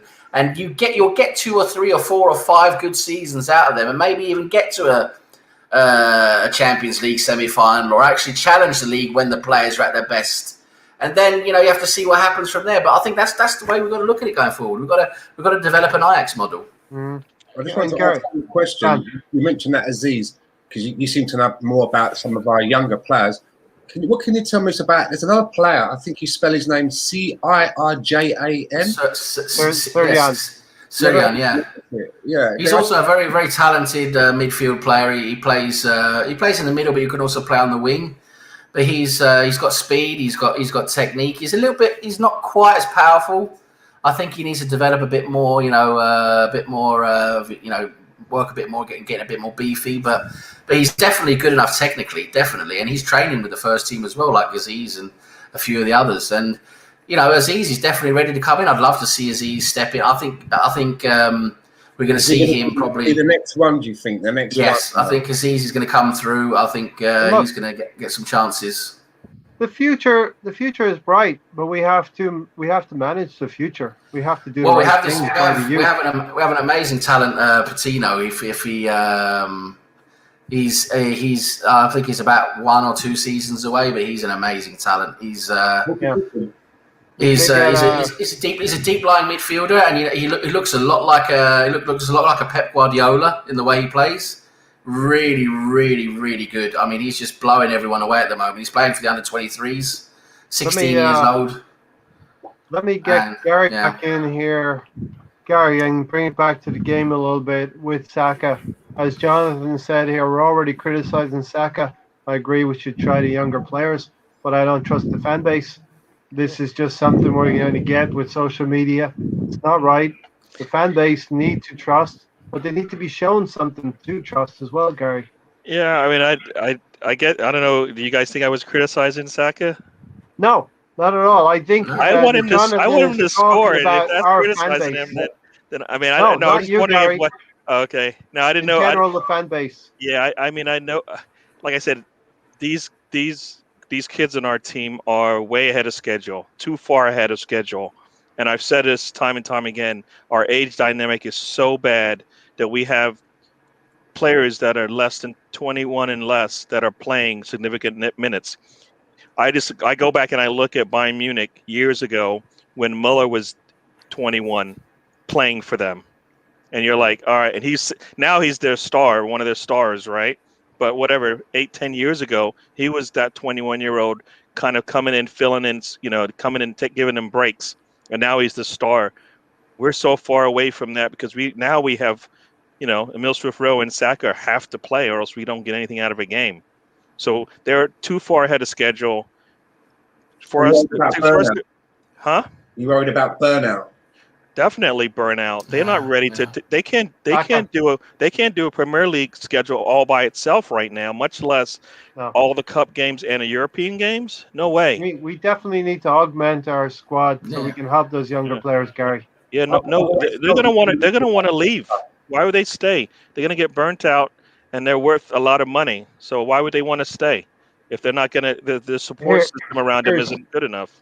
Here's my take, guys. Not that I'm enjoying this, but I want to see the process. Okay, let's not use the word process. I want to see the evolution. Stan, I want to see the evolution. I want to be on this roller coaster where we're bad right now and we're going to get better. I want to see us get better, and I can see if we're just patient, it's only going to take a couple more seasons. I know that it seems like we don't have the time to wait a couple more seasons. Well, Liverpool were bad 5 or 6 years ago. We can get there, but we got to manage it correctly.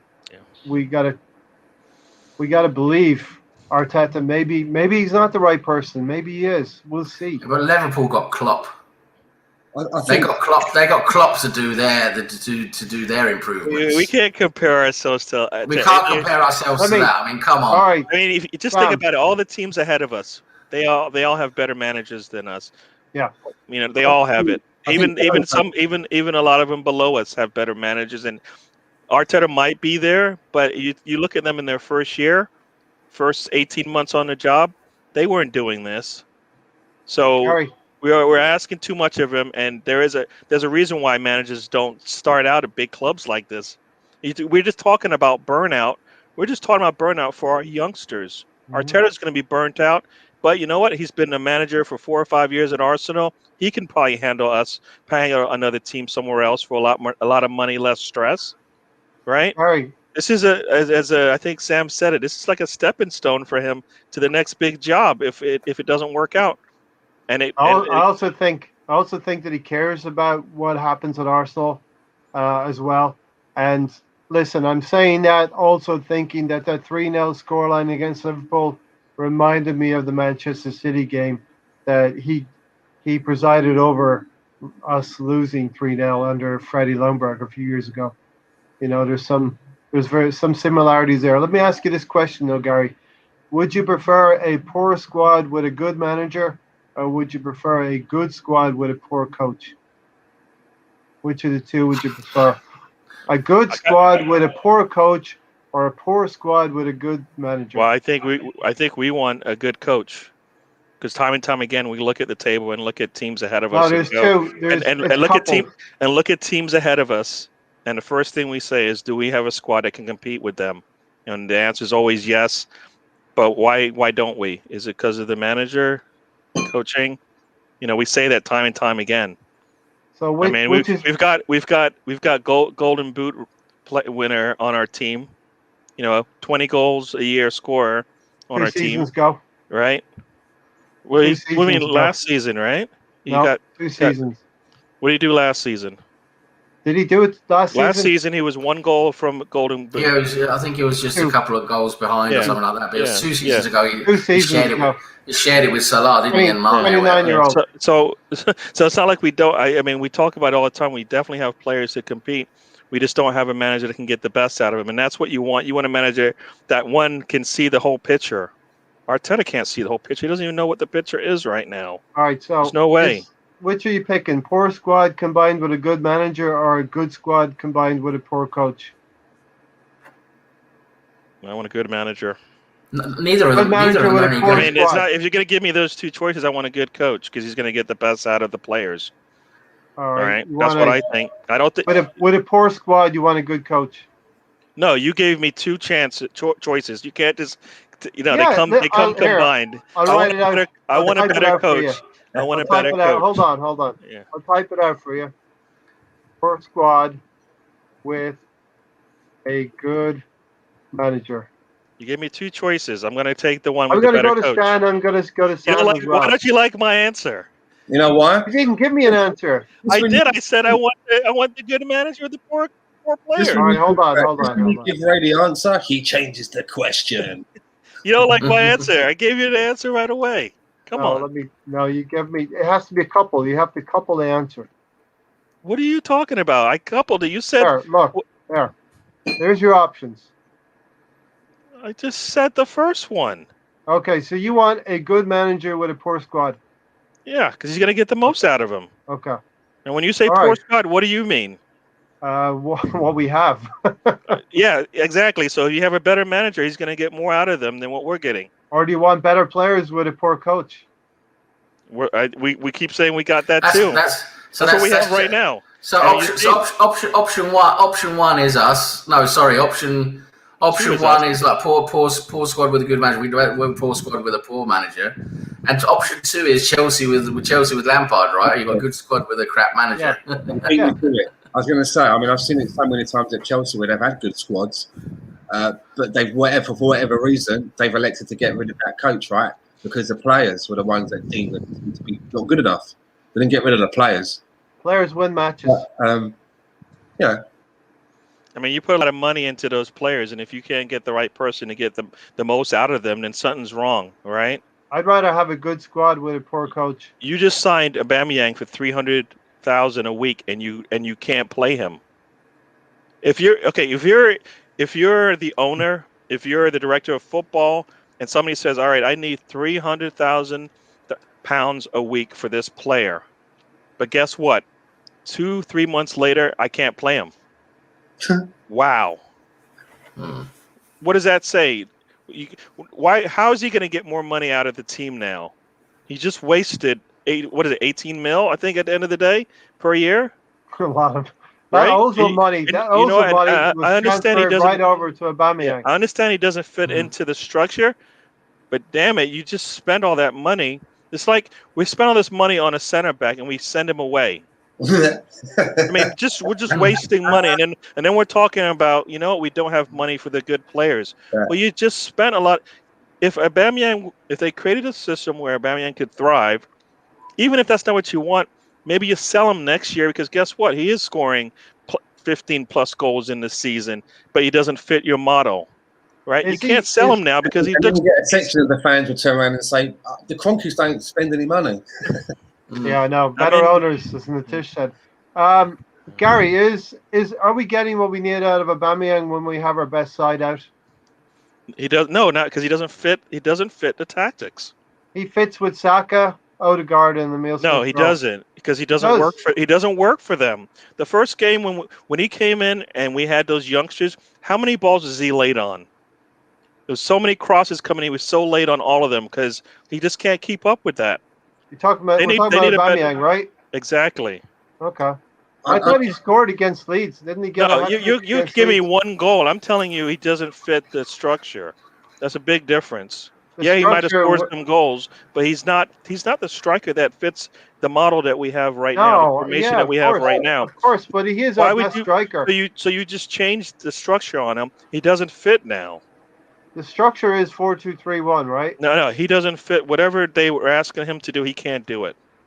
He can't score can't. goals. Aubameyang can't score goals He- centrally. He's not scoring wherever they put him on the field right now. Unless they're those really tiny goals you get in training. And he's fucking banging them in, mate. Fucking pressure. Yeah, and look, there's something going on with Aubameyang we're not going to know till probably after the end of this season. Yeah. You all agree with that statement? Yeah, probably won't get to know till he leaves Arsenal. It'll come out then. Why are we paying a guy 300 I actually- a week, right, to cross balls into the box at a fucking Lacazette? I mean, Yeah. what's that all about? I actually have a Playing him theory. out left that far out left. Playing him that far out left when he stays out left is not working. Think So- about it. He's played in the middle, out right, out left. He hasn't played in the middle behind last time- Lacazette yet. I mean, Yeah, he might as well, well yeah. complete the set, right? There've been, Aubameyang- Last time he is played in the middle, he just scored a an hat trick. But there've been so many times this season where I've seen Aubameyang coming in from the left and he's crossing the ball into the centre of the box trying to reach Lacazette. And every time I just shake my head and think, that's not what we should be paying someone 300 bags a week for, man. There is so much. There is We so should be much paying wrong. him Lacazette then if we want him to bang him in. There is so much Just wrong. get him the money. There is so much wrong with our strikers, our forward players. We can't match certain players. They can't play together. We've got a band of 6 or 7 players, wingers, strikers, whatnot. They can't mix together. They can't play together. But And you it's got, just a problem. but you probably have young players that could fit the mold, right? Yes. But we don't play But them you could have. because they don't sign the contract because they don't see any ambition from the Balogun. manager on their side, any confidence on him, or you know what, they got to sit and watch. Let me. Martinelli could probably play the middle and do a better job, I feel, because you know Let what, me, he definitely has the energy. He's going to get on the end of those crosses. You know, I believe he will. We'll talk a little bit at the end about what we need to do with the rest of the season as well. Sam, I've got a theory about Aubameyang. I'm just going to throw it out there to the three of you. He really, really wanted to leave in the summer. He really, really wanted to get that transfer. But with COVID and the situation, no team was going to go and get him. I know there was concrete offers out there. At the end, he had to take the deal with Arsenal and sign up. Do you think that's possible? And he's just not feeling it this season. He wanted to be somewhere else. Maybe he wanted to go to Spain. Maybe he wanted to go to Barcelona or Real Madrid. He promised his grandfather he was going to play at Real Madrid one day. Didn't happen. yeah, I mean there were. I think they were off. I think they were offers. But I think we managed to. I think Arteta managed to persuade him to stay. I think it took a long time, didn't it? It was a long process. But I think they managed to persuade him to stay, and he got the contract he wanted. And I think basically he'd rather stay with us than change it all up right now. But then again, I think it's a mixture of, like I said, I think he hasn't enjoyed being under Arteta. I think they've fallen out a bit, after that, and the whole what's all going on. He's not enjoying the way we play, and everything that's going on, and also unfortunately his personal life as well seems to have come into it as well, affected the way he is and plays as well. So it's a mixture of things, but I do think he chose to stay with it. I do think he had offers in the summer. There were clubs coming in for him and offering him a transfer, and us, offering, saying they were interested in buying him, but we managed to keep him.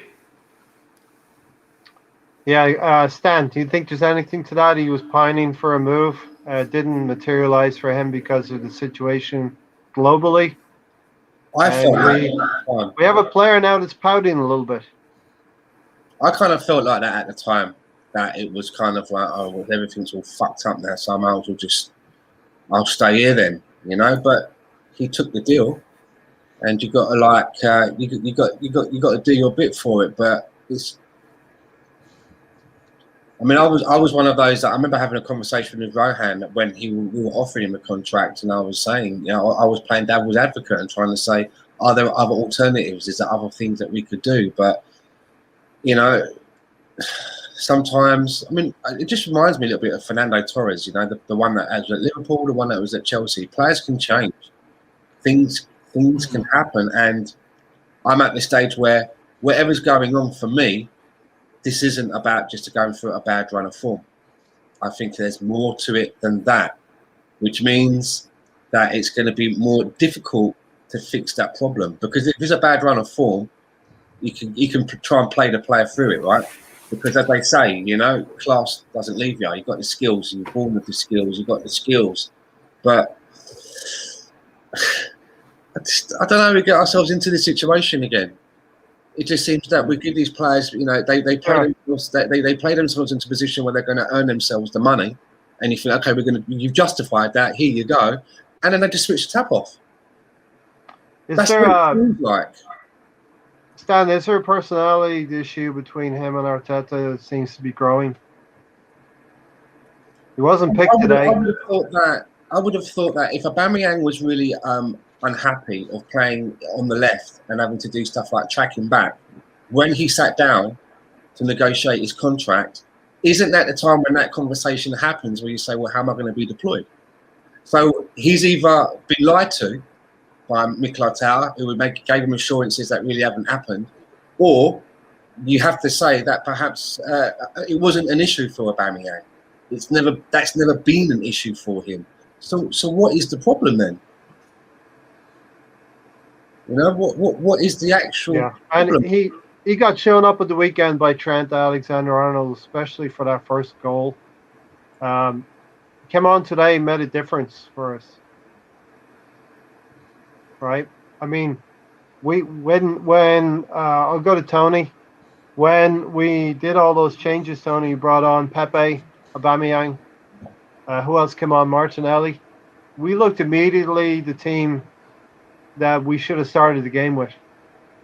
Yeah, but with 5 subs, you should be making 2 of them subs at halftime. Yeah. 70. What was the 75th minute, Gary? Very late. 65 minutes. They showed Martinelli talking to one of the managers, and it was 70 minutes by the time it was in the game. I mean, is there much? Let's go to Google Translate to get everything back in. Is there much to say to him when you're bringing him on? Please score a goal. Exactly. Yeah, that's all. That is all you need to say. I mean, it's not that much to say to him. Look, you're gonna have enough pace to get past any of these players. Make sure you're at the end of any passes that come. You know, and then the instructions to the rest of the team is, now let's go. Let's go get us a goal. Right? So you bring him on for certain purposes, and that's one of them. You know, he does it every game. He comes out there, the energy goes up, right? He gives us more energy in the 5-10 minutes that he's out there than the guys that were playing for 70 minutes. You know, he always gives us 100% of what he's got. If Lacazette has to come out after 60, 70 minutes because he's been working hard, so be it. He's not giving us 67, not the quality minutes that we want, all right? No. So, yeah. So he comes off. I think because his performance is lacking. We're not getting anything out of him. Gary, I think we never want to see Lacazette and Aubameyang on the pitch at the same time anymore. I think the best thing to do is to switch one out for the other. And as Mark Green is, I don't even like that. I don't even like that now. I don't even like. Why can't we just put Martinelli? Why can't you put Martinelli in there? Yeah. I mean, there's plenty plenty of minutes for everyone, Sam, to get in. If supposedly that's if that's supposedly where he might be playing in the future, or it doesn't even matter. It's a draw. It's a 0-0 game at that point. What's the worst that can happen? He might score a goal. As Mark Green says here, sell Oba, Laka, Eddie in the summer next season. Martinelli, Balogun, promote Muller, who's definitely a player for the future. So I'm saying patience. Let's try to bring these players through. By Edward and Patson Daka, I'm definitely behind that, Mark. Good shout. I mean, does anybody understand how we've got strikers like Laka, Aubameyang at the club, we've got Balogun, we've got Lacazette, and against Man City, Mikel Arteta woke up in the morning and said, "You know what? I'm going to play Willian for the middle. Fuck everybody else. Fuck all them other names. I'm playing Willian for the middle." Jonathan said here. I don't understand where that comes from and what you expect to happen, and when it goes wrong, how you don't expect to get the fucking shit ripped out of you for making a move, like that. Mm-hmm. Jonathan said, better players at issue, sort the midfield out, suddenly the attack and defence will look better. And there's a lot to be said there. Instead of getting one midfield player, I would like to get two this summer if possible. Or, rehabilitate one of our loanees and bring him back, whoever that may be, Let's get into the Pepe goal. Aubameyang comes on, Pepe comes on, Martinelli comes on. I didn't see the game. I'm relying on highlights, but it looked like, we're getting more chances. A lot more things are happening. Yeah, well, that's exactly what we talked about. That when we brought on those players who had pace and could play direct, which we should have had from the start, then that's exactly what happened. And it didn't take long for Aubameyang to find Pepe with the pass, in behind the Slavia Prague defence, because they had a high line, and that was it. Pepe went through very well, took his chance well, and dinked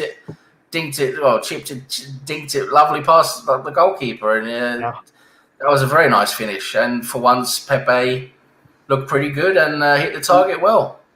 This is the kind of player that we bought. This is the kind of player we needed to. That's the way he should be played. This is the thing. Transition our play that way, Sam. We need to play direct through behind the defence. We need to get in behind the defence with direct play. We need to play maybe longer passes over the top, directing behind the defence, use as few touches as possible. Pepe and Aubameyang will suit that very well because they've got the speed and they love to get in behind. And that was Aubameyang's bread and butter for Dortmund, was getting those balls thread through to him, and that's what we should have been doing instead of all this build-up play. Pepe's no good with build-up play because all he keeps doing then is either loses the ball or he passes it back to the right back. I mean, that's he needs to be played in behind and use his pace.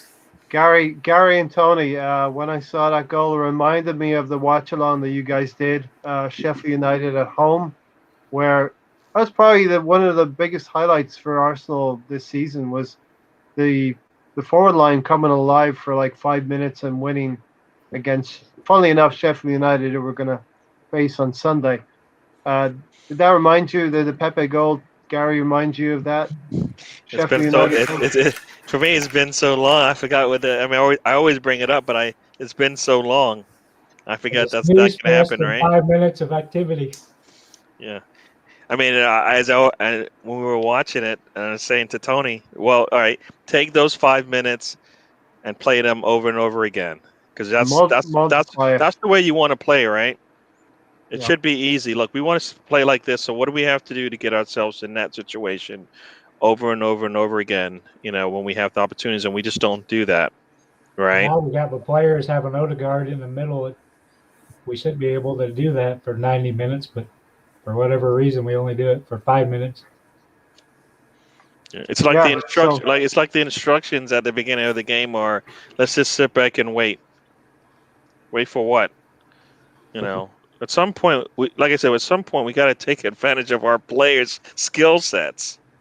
I mean, right? I mean, that's what you're saying, right? Essentially, player A does this, player B does that. All right, let's try to get how can this work better for us? Good we to don't see, do that. Good to see Niagara Falls in here. Niagara Falls Gooners. Thanks for joining us. Hello, guys. We must be the worst team defending a lead in Europe, and we'll never feel at ease anymore. We go goal up. That's why I wonder. Does Tony. Arteta watch game tape? Does he review the games afterwards? It doesn't seem like he does.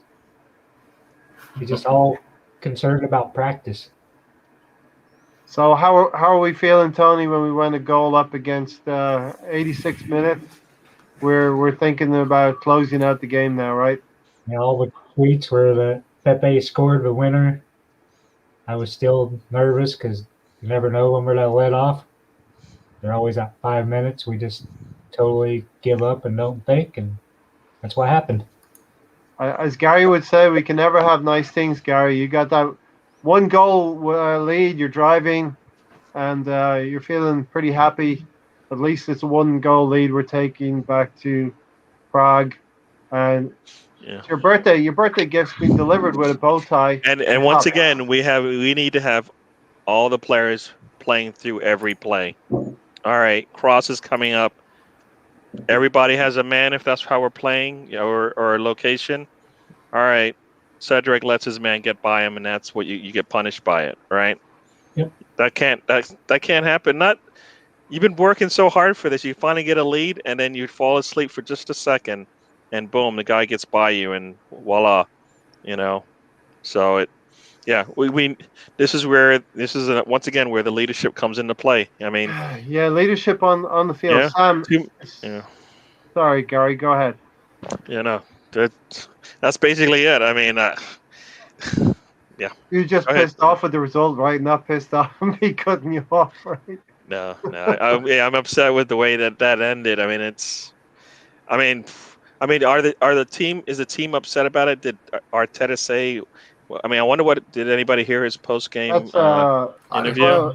Does anyone have the feeling that Arteta has gone ballistic in any kind of halftime talk in recent games? Anyone get that feeling? They don't come out with any fire like they just got their ass handed to them by the manager. Yeah. I don't feel like that's ever happened. Like, you know what? We're way better than this, and they come out and basically attack the other team, knock them down, do whatever it is, and punish them for at least 10 minutes, right? Well, we had a good second half against West Ham, but that was about it, wasn't it? Yeah, that was the only time. But was that Arteta? We'll never know. We'll never know, Gary. Right? No, that's about it, I think. I don't think there's been any other really where you could say it looked different. Yeah, it's true. I mean, and again, it's down to the poor mentality. The players are they're casual. They don't really switched on. It's that mediocre culture that's in the club, and again, there's no leadership. The captain on the field in a situation like that. I mean, this is the thing with. I know we were so much better defensively because it was a whole different ball game back then, and that was the way we played with George Graham. We were really solid defensively, but the mentality of those teams with George Graham, and Tony Adams, the captain, if we went a goal up, that was it. You weren't that was it. You was winning the game because you weren't letting in a goal. That was the mentality that he led that team with. That's it. We're 1-0 up. That's it. Just concentrate now. Think. You're giving it all, and he would shout at them and lead them, and that's what we're lacking. No one's saying, think, okay, we're a goal up now, think, let's do this. And we just fart around in that corner and just the half-assed, Holding and Xhaka again, half-assed with don't even try and get the head right, really try to get the head on the ball. And that's it again, It's mentality all the way through. Any blame to be attached to Martinelli, who just tries to lash the ball against the player's foot and ricochets back? That's the stuff that happens in football. You can't really blame that. What happened? The way we defended that corner was terrible. That's where the real issue is. And we're really good at defending corners. That's normally we're good. That's one of the things that we've improved. Yeah. We switched off there. That's again and we always do it. We switch off. It's not good enough. We need a captain on the field who's going to lead us and make sure we don't switch off. Stan, this has been plaguing us for seasons. We go up to Old Trafford, we're 2-1 up. We switch off immediately. This is a couple of years ago. They equalise. Recently, we've been trying to play out from the back. We've changed that. We've had to be pragmatic. We've conceded some terrible goals in midfield. Ceballos losing a goal, getting turned over. Xhaka at Burnley. Are we ever going to learn from these mistakes? West Ham, we talked about turning our back on the ball. These are prime players that we rely on. Tierney, Partey, it's all happening to every player. It's amazing, this club, and as I said earlier, my opinion is that all of those players that are still here from the Wenger era, they need to go before they infect newcomers and the youngsters. I mean, my biggest worry is that we're sat here in say September or October, and performances haven't improved, and he's had the window to try and do something. And I heard some of you guys say earlier before we joined, I mean, you know, you can't wave a magic wand and change to 10 players. It just doesn't work. So he's got to be really prudent and really careful of what he does do. If we get to September or October and it's still the same, then he's going to be gone. And believe you me, if that happens, it's really going to backfire on the club, because we will just be known as, yeah, and remember when Arsenal hired this guy to be manager, never done it before. What are they thinking of? What were they thinking? Do you see what I mean? It's such a big gamble. If we get to September or October and he's managed to turn it around, then, you know, the people that appointed him, they look like, you know, they're kind of canny a little bit, you know, they're some forward thinking there, and it's something to set up. It's a knife edge. It really is a knife edge. Yeah. And I'm worried that he's not going to get it right in the window. He's just not going to get it right. And, you know, we're going to be looking at, and if we change a manager at that point in time, that manager's going to have to come in and pick up the reins with those players that we will have had, and they probably won't have an opportunity to start their rebuild. Do you know what I mean? And then we'll be talking about Arteta's players. Exactly. Oh, it's coming now, and now he's got Arteta's players to work with. You see, this is my point exactly that I try to make. You're always going to have players, as a manager, you're always going to have players who are not quite good enough, not giving you what you want. There's always going to be players from the previous regime you maybe don't even really want. You've got to get the best out of the squad you've got, because we're always going to be in a situation where we're going to have players from the previous regime. You can't change an entire squad. Keep rotating. A squad is 25 players. A Premier League squad is 25 players. You're not going to change all of those 25 players every season.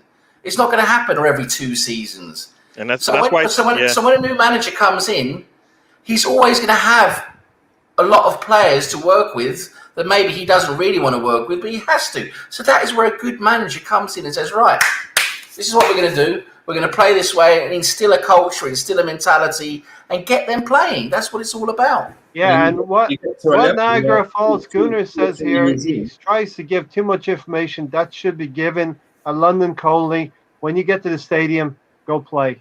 Stan? I was just going to say, and then as following on from Sam, if you can do that, and you can keep your head down and make the results, you know, livable, after a couple of years and a few windows, you will have had an opportunity to turn most of those players around.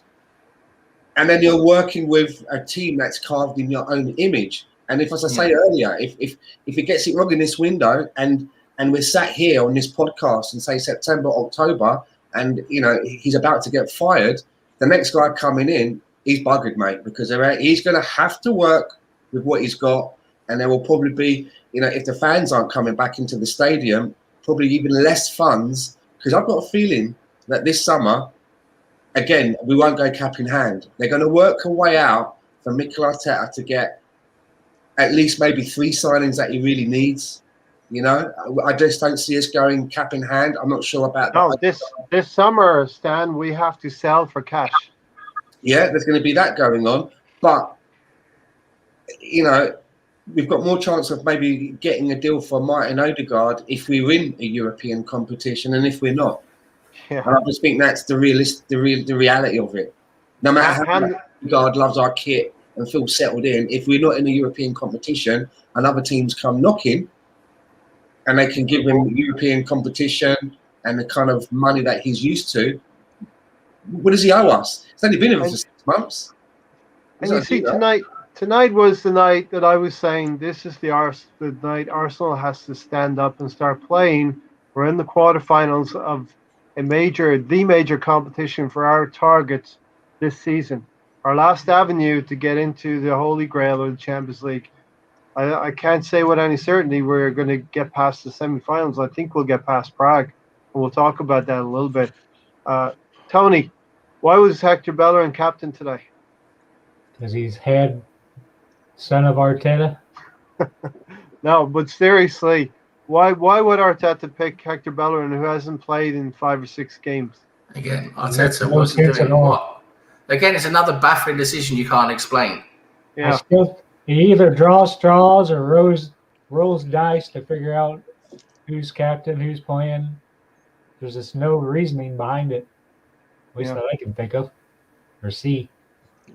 Okay, so this podcast, we're going to go another 10 or 15 minutes probably here.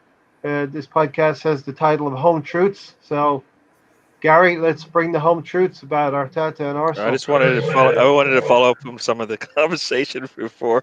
Go for it. and then you can ask me the home truth, whatever you mean by that. But I think we need to have an honest discussion about what's happening. We've been talking about it, but we need to dive in a bit more. So earlier you asked me about whether I want essentially a good manager, a good coach, or a poor squad, or the opposite. Yeah, poor squad plus a good manager. Yeah. Or a good squad with a poor coach. Yeah, and basically, I think the common thread that I'm hearing is that we're not going to get all the best players that we can to overcome a bad manager, bad coach. We're not going to do that. We need to do it fast. We need to change this thing fast. What do you think we can do in the summer, Gary? How many players do you think we can get in? It's not enough because we're not going to have depth. So not enough. We're not going to be able to go out and buy it. So we're going to have to look in house, partly for some of it. Yeah. Yep. And you know what the way that we go out there and we scout some of these players, it always seems like we have to go get the most expensive versions of every player that we go out there. We got to get we got to get somebody. We're going to get William on the free because we can spend a lot more money on him. I'd rather have a player.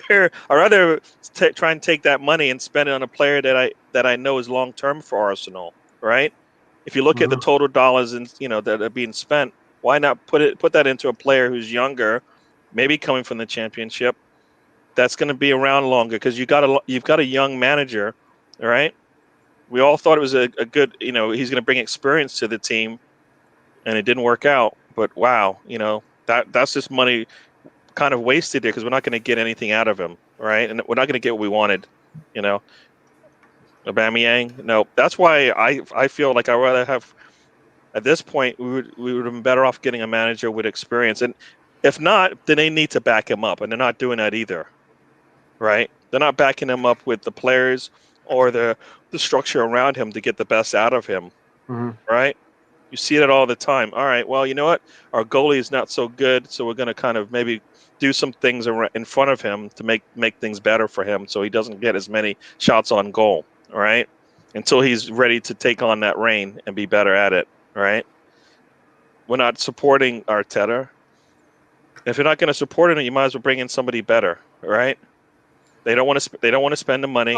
They can't sell their players. So everything Gabriel and Partey, that's supporting. They need a lot more. We knew we didn't have the depth before all those changes. More. He needs more windows. He does need this. But we also knew that if you get a seasoned manager, you would probably get more out of these players, right? We knew that as well. All right. Nobody could have said, Arteta's going to come in and be able to do what a seasoned veteran would be able to do.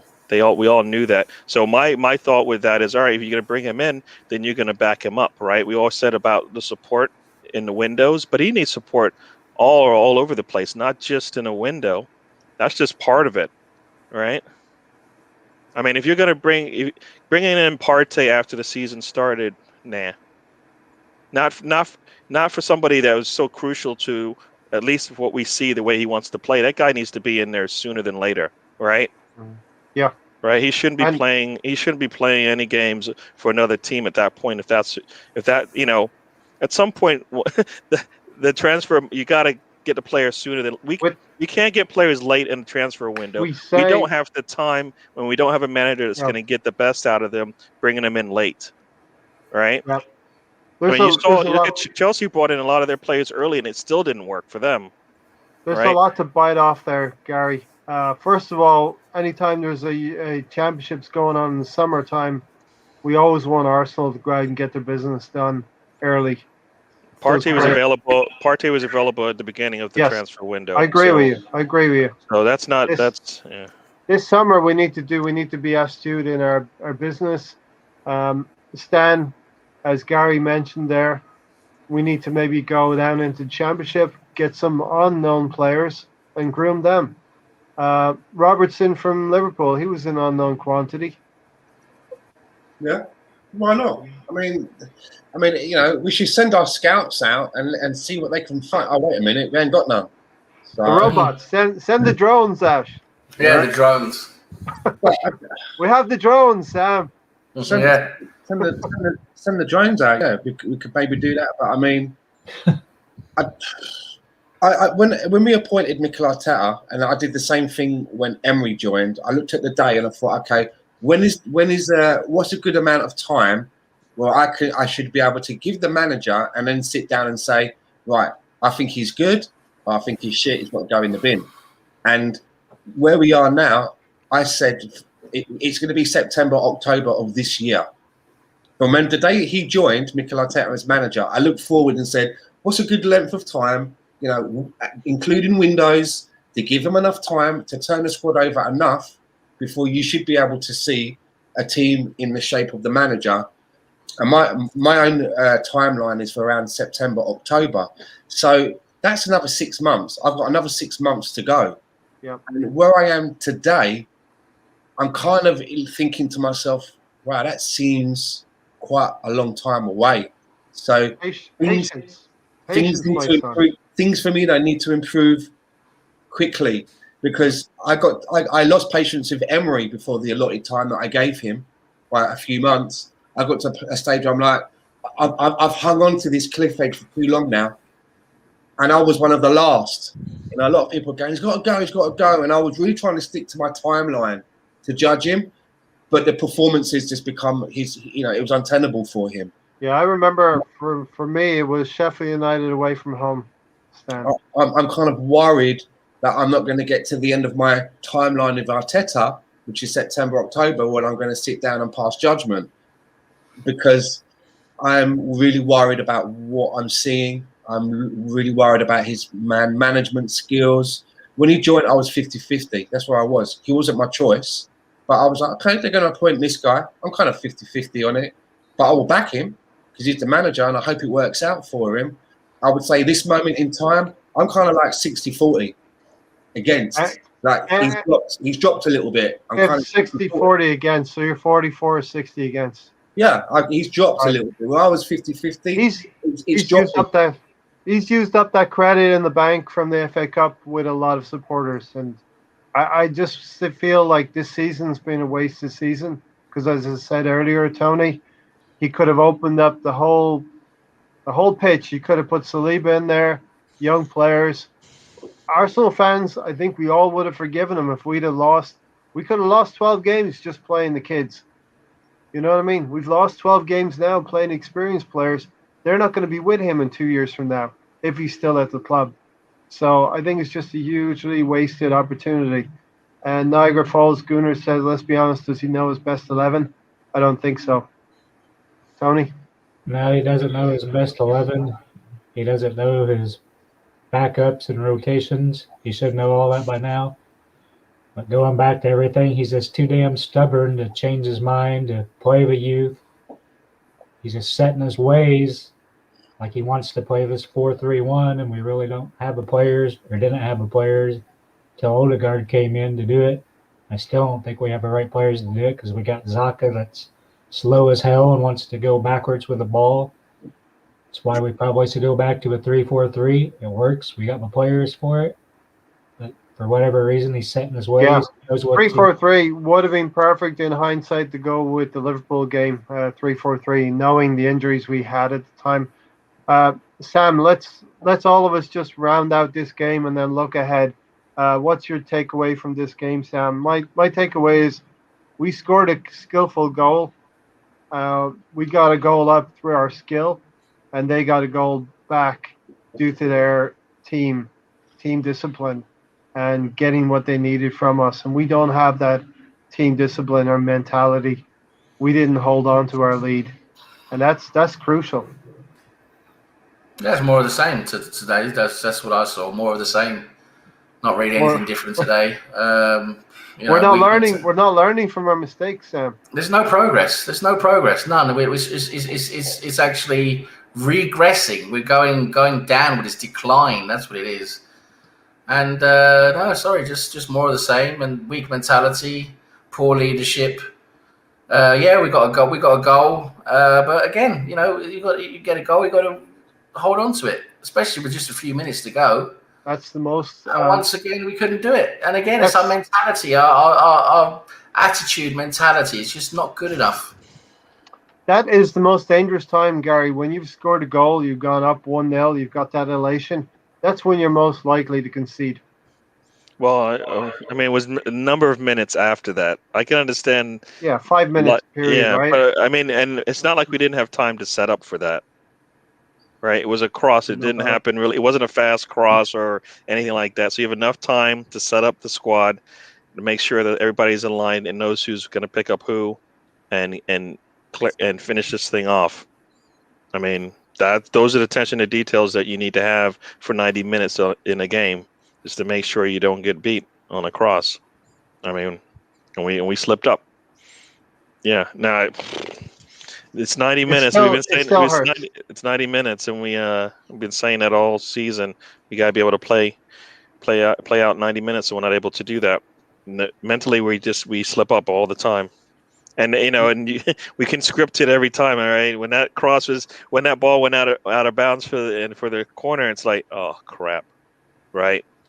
Can we just make sure we get ahead on this and clear this thing out? And we're not able to do that. And unfortunately, Holding needed to get the header on that. The ball came to Pepe. He wasn't able to control it. He flicked it on innocuously. And Cedric was found wanted at the back stick, Stan.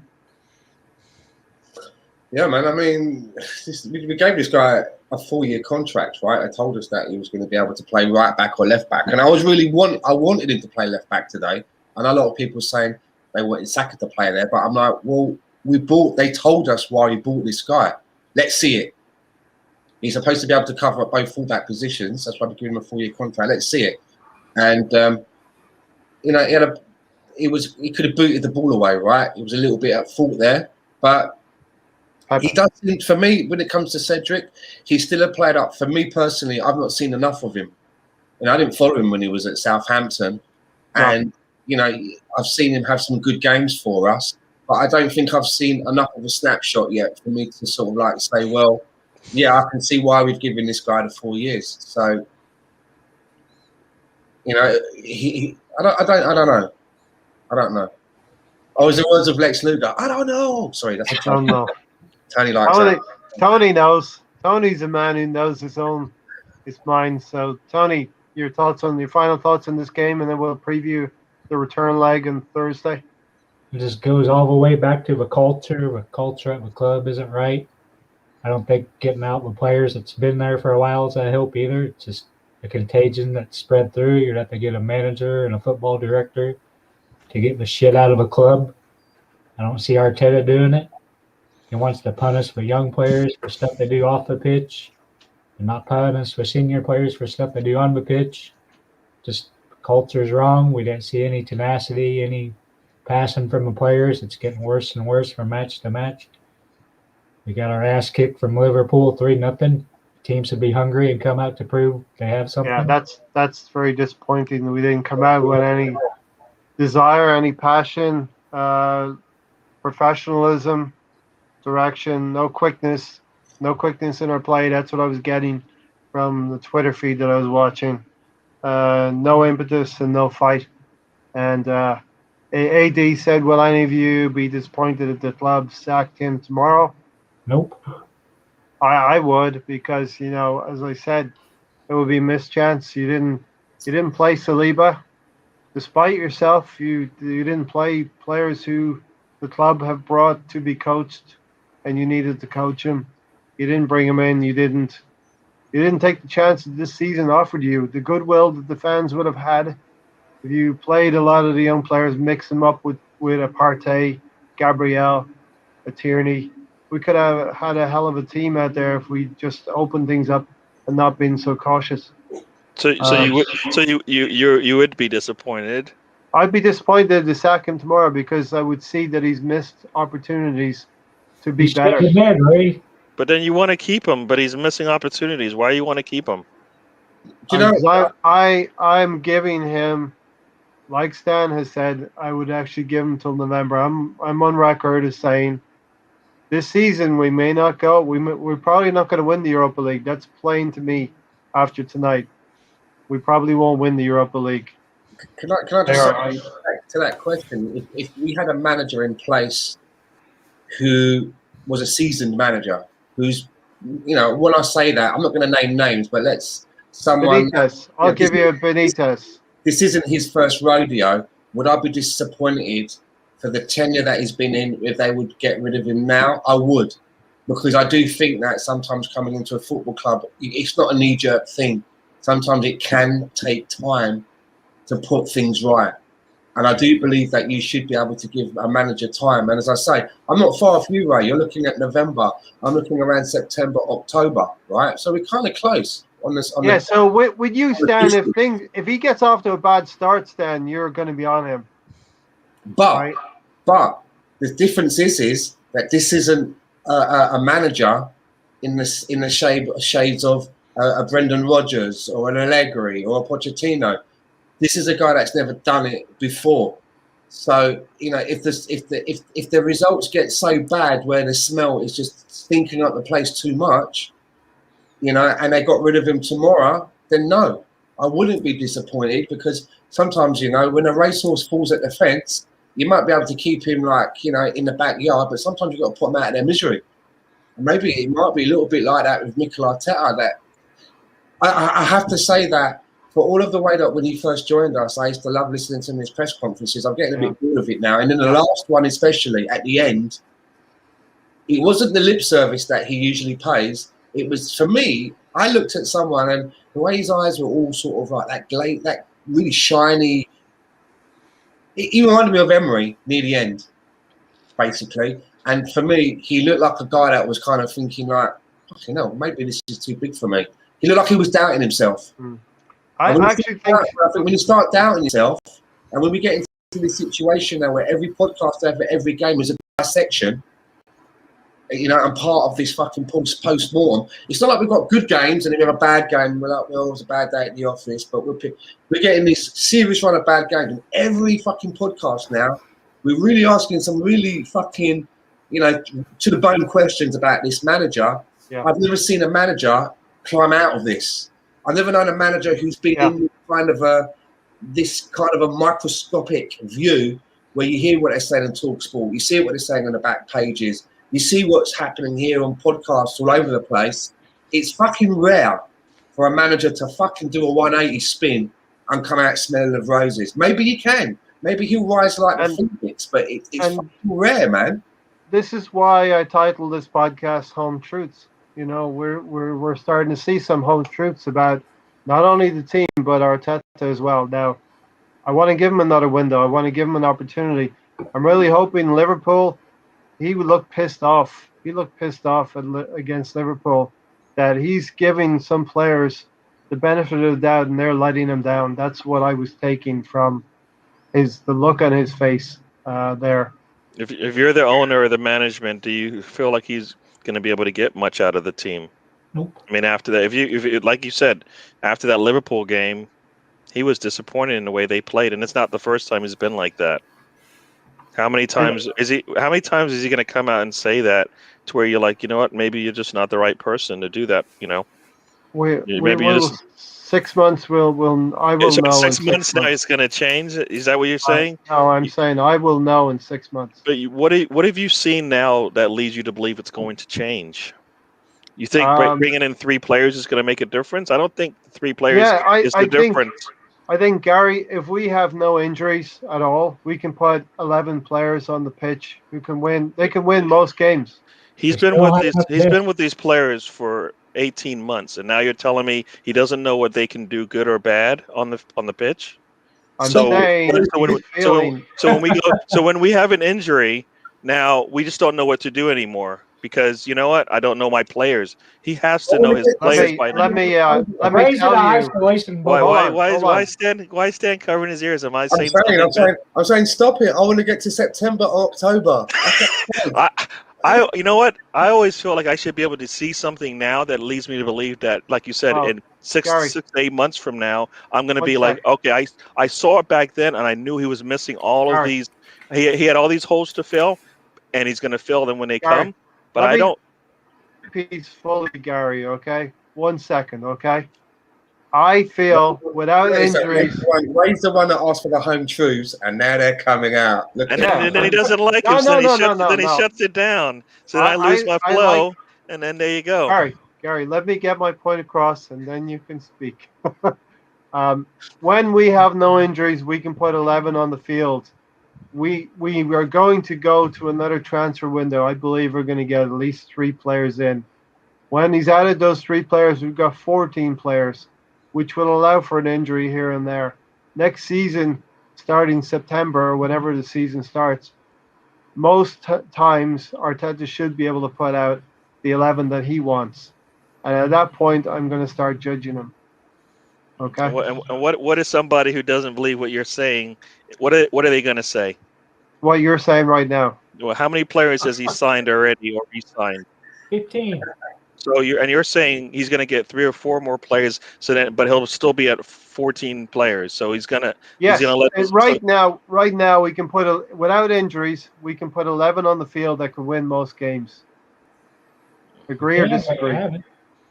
Even when they are healthy. But with the wrong tactics, you're not. No, that's when he's going to be judged by me in September. Well, the tactics have been wrong for so long. So when's it going to change? You weren't complaining about the tactics when we beat Manchester City and Chelsea last year. Yeah, but then he changed it again. That is not the tactics we're playing right now. He can't change again, Sam. He can't change again next season. He hasn't so far.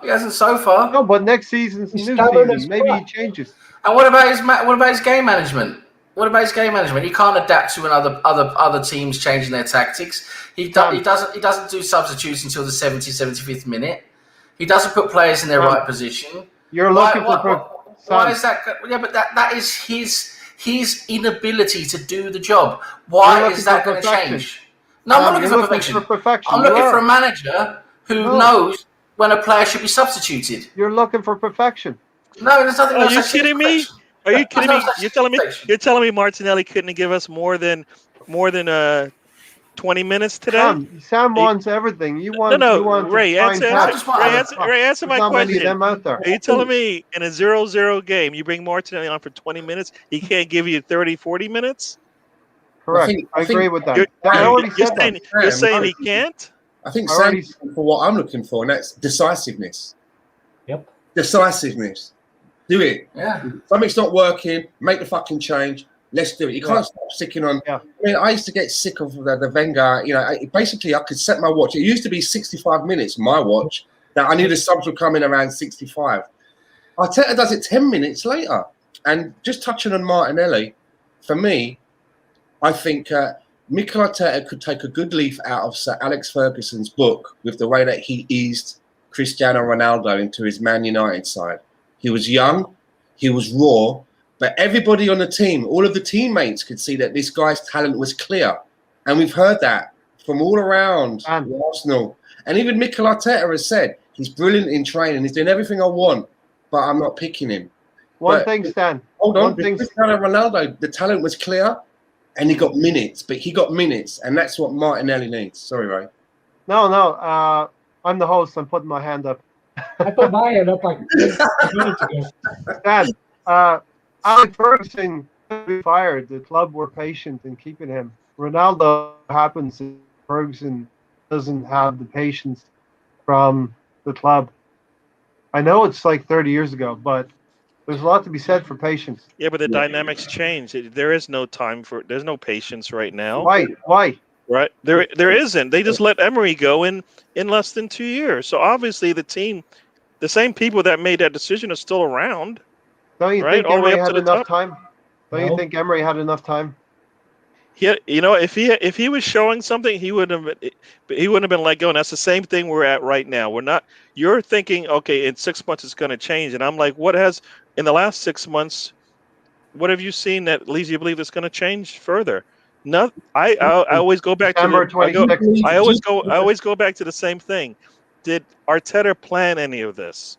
Is all these things? Does any coach, does any manager plan No, but anything? No. Yes. Whoa! Are you serious? Are you serious? Does any coach plan anything? Okay, Are you right. serious? Okay, we're there now. If that's the way you're thinking, then that's why we have this problem. If you think a manager doesn't know what he wants to get out of his team, are you serious? Look at Conte. He had for 34 Chelsea. He had 34 players on his team, more than enough to figure out how can I get the best out of maybe 17 or 18 of these players to make sure I can keep my job. One, because the dynamics of the job are totally different. There's no patience. You put fans in the stand, he wouldn't have had his job right now. He's lucky, right? He's lucky. I don't know about that, Gary. The fans should not run the club. No, they shouldn't. But guess what? This is the way the team is structured. They don't do anything without the team, without the fans involved. That's why if they did, Arteta wouldn't have a job anyways because he's not doing what they need, right? The club is committed to Arteta, like it or They're not committed enough.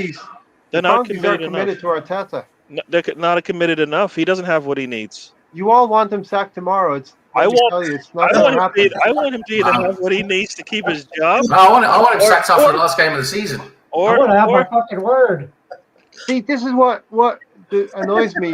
Not that it annoys me, but every fan, Arsenal fans, they all want Arteta out. They're not being reasonable. It's not going to happen. You can say you want Arteta out. It's not going to happen. So Tony, you're right at the end of the day when he gets fired, but you got to wait another 6 months, Tony. Okay, first of all, wait for what? Wait for him to be fired. He's not getting fired tomorrow. Sorry, Tony. Go ahead, Tony. First, I say Ray's the guy from Bubble Boy in my isolation chamber, just rumbling around, paying no attention to what's going on. It isn't working, Ray. He has to be sacked at the end of the year. If they sack him tomorrow, fine, but he needs to be sacked at the end of the year.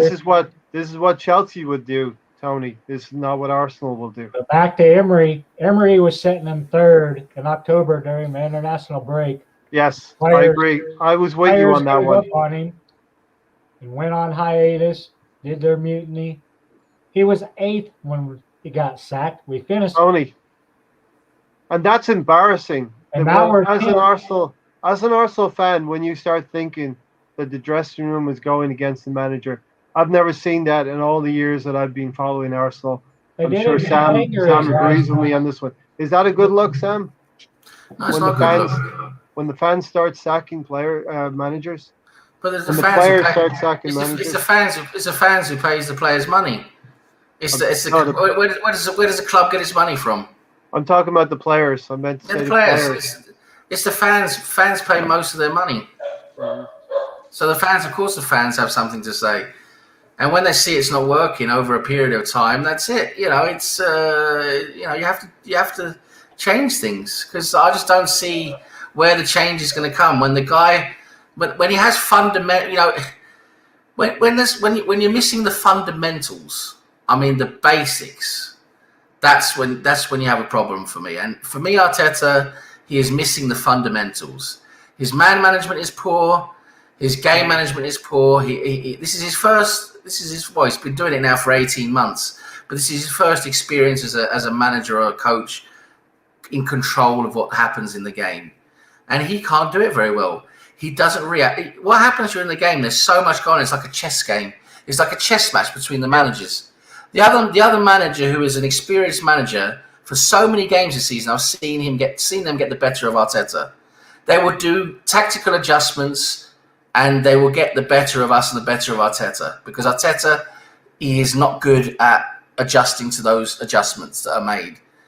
And together with the late substitutions, when you can see it's not going right, why are you waiting? Why? It doesn't make any sense. We wasted an opportunity. It's because he's waiting for a certain time, because that's in he's got a game plan. That's what I'm saying. He's got a game plan, right? I'm going to do this then, that then, and he just sticks to that no matter what happens in the game. He's not adapting to the game. Yeah, and that's not going to change, because that's their fundamentals he has that are not working, and that's not going to change in 6 months. He'll have some new players, but he'll be playing the players in wrong positions. He won't get the best out of them tactically, and the other managers are still going to get the better of Arteta, because they're going to adjust during the game, and he's not going to be able to adjust accordingly. Now, in saying that, I agree with what you're saying. That he doesn't see what we see as fans. We can see it on the field. Managers don't do this. He doesn't do this, and but he has had some decent results in the top 6 teams in his tenure, right? Yes. There's potential there. I'm not saying he's perfect. I actually agree with you. His man management is terrible. We're going to have to use resources. We have players on loan that we're going to have to use coming back. Let's preview. I missed an opportunity. We played at home today. And we didn't take advantage of that in the home leg of a quarterfinal. Sam, next Thursday, how do you see the game panning out? We've got, they've got the away goal. They've got the advantage. We need to score 2 goals. That's what we need to do, because if we just score 1 goal, if they score 1 goal, there's penalties.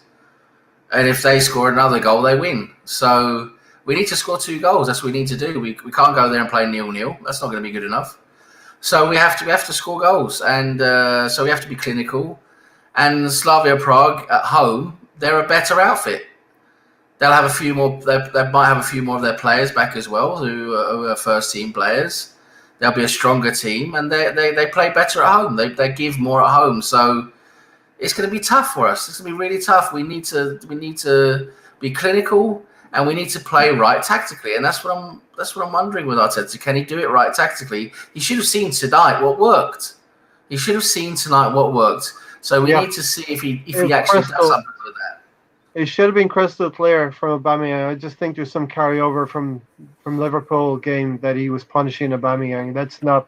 This is not the right time to do that if that was the case in the quarterfinal.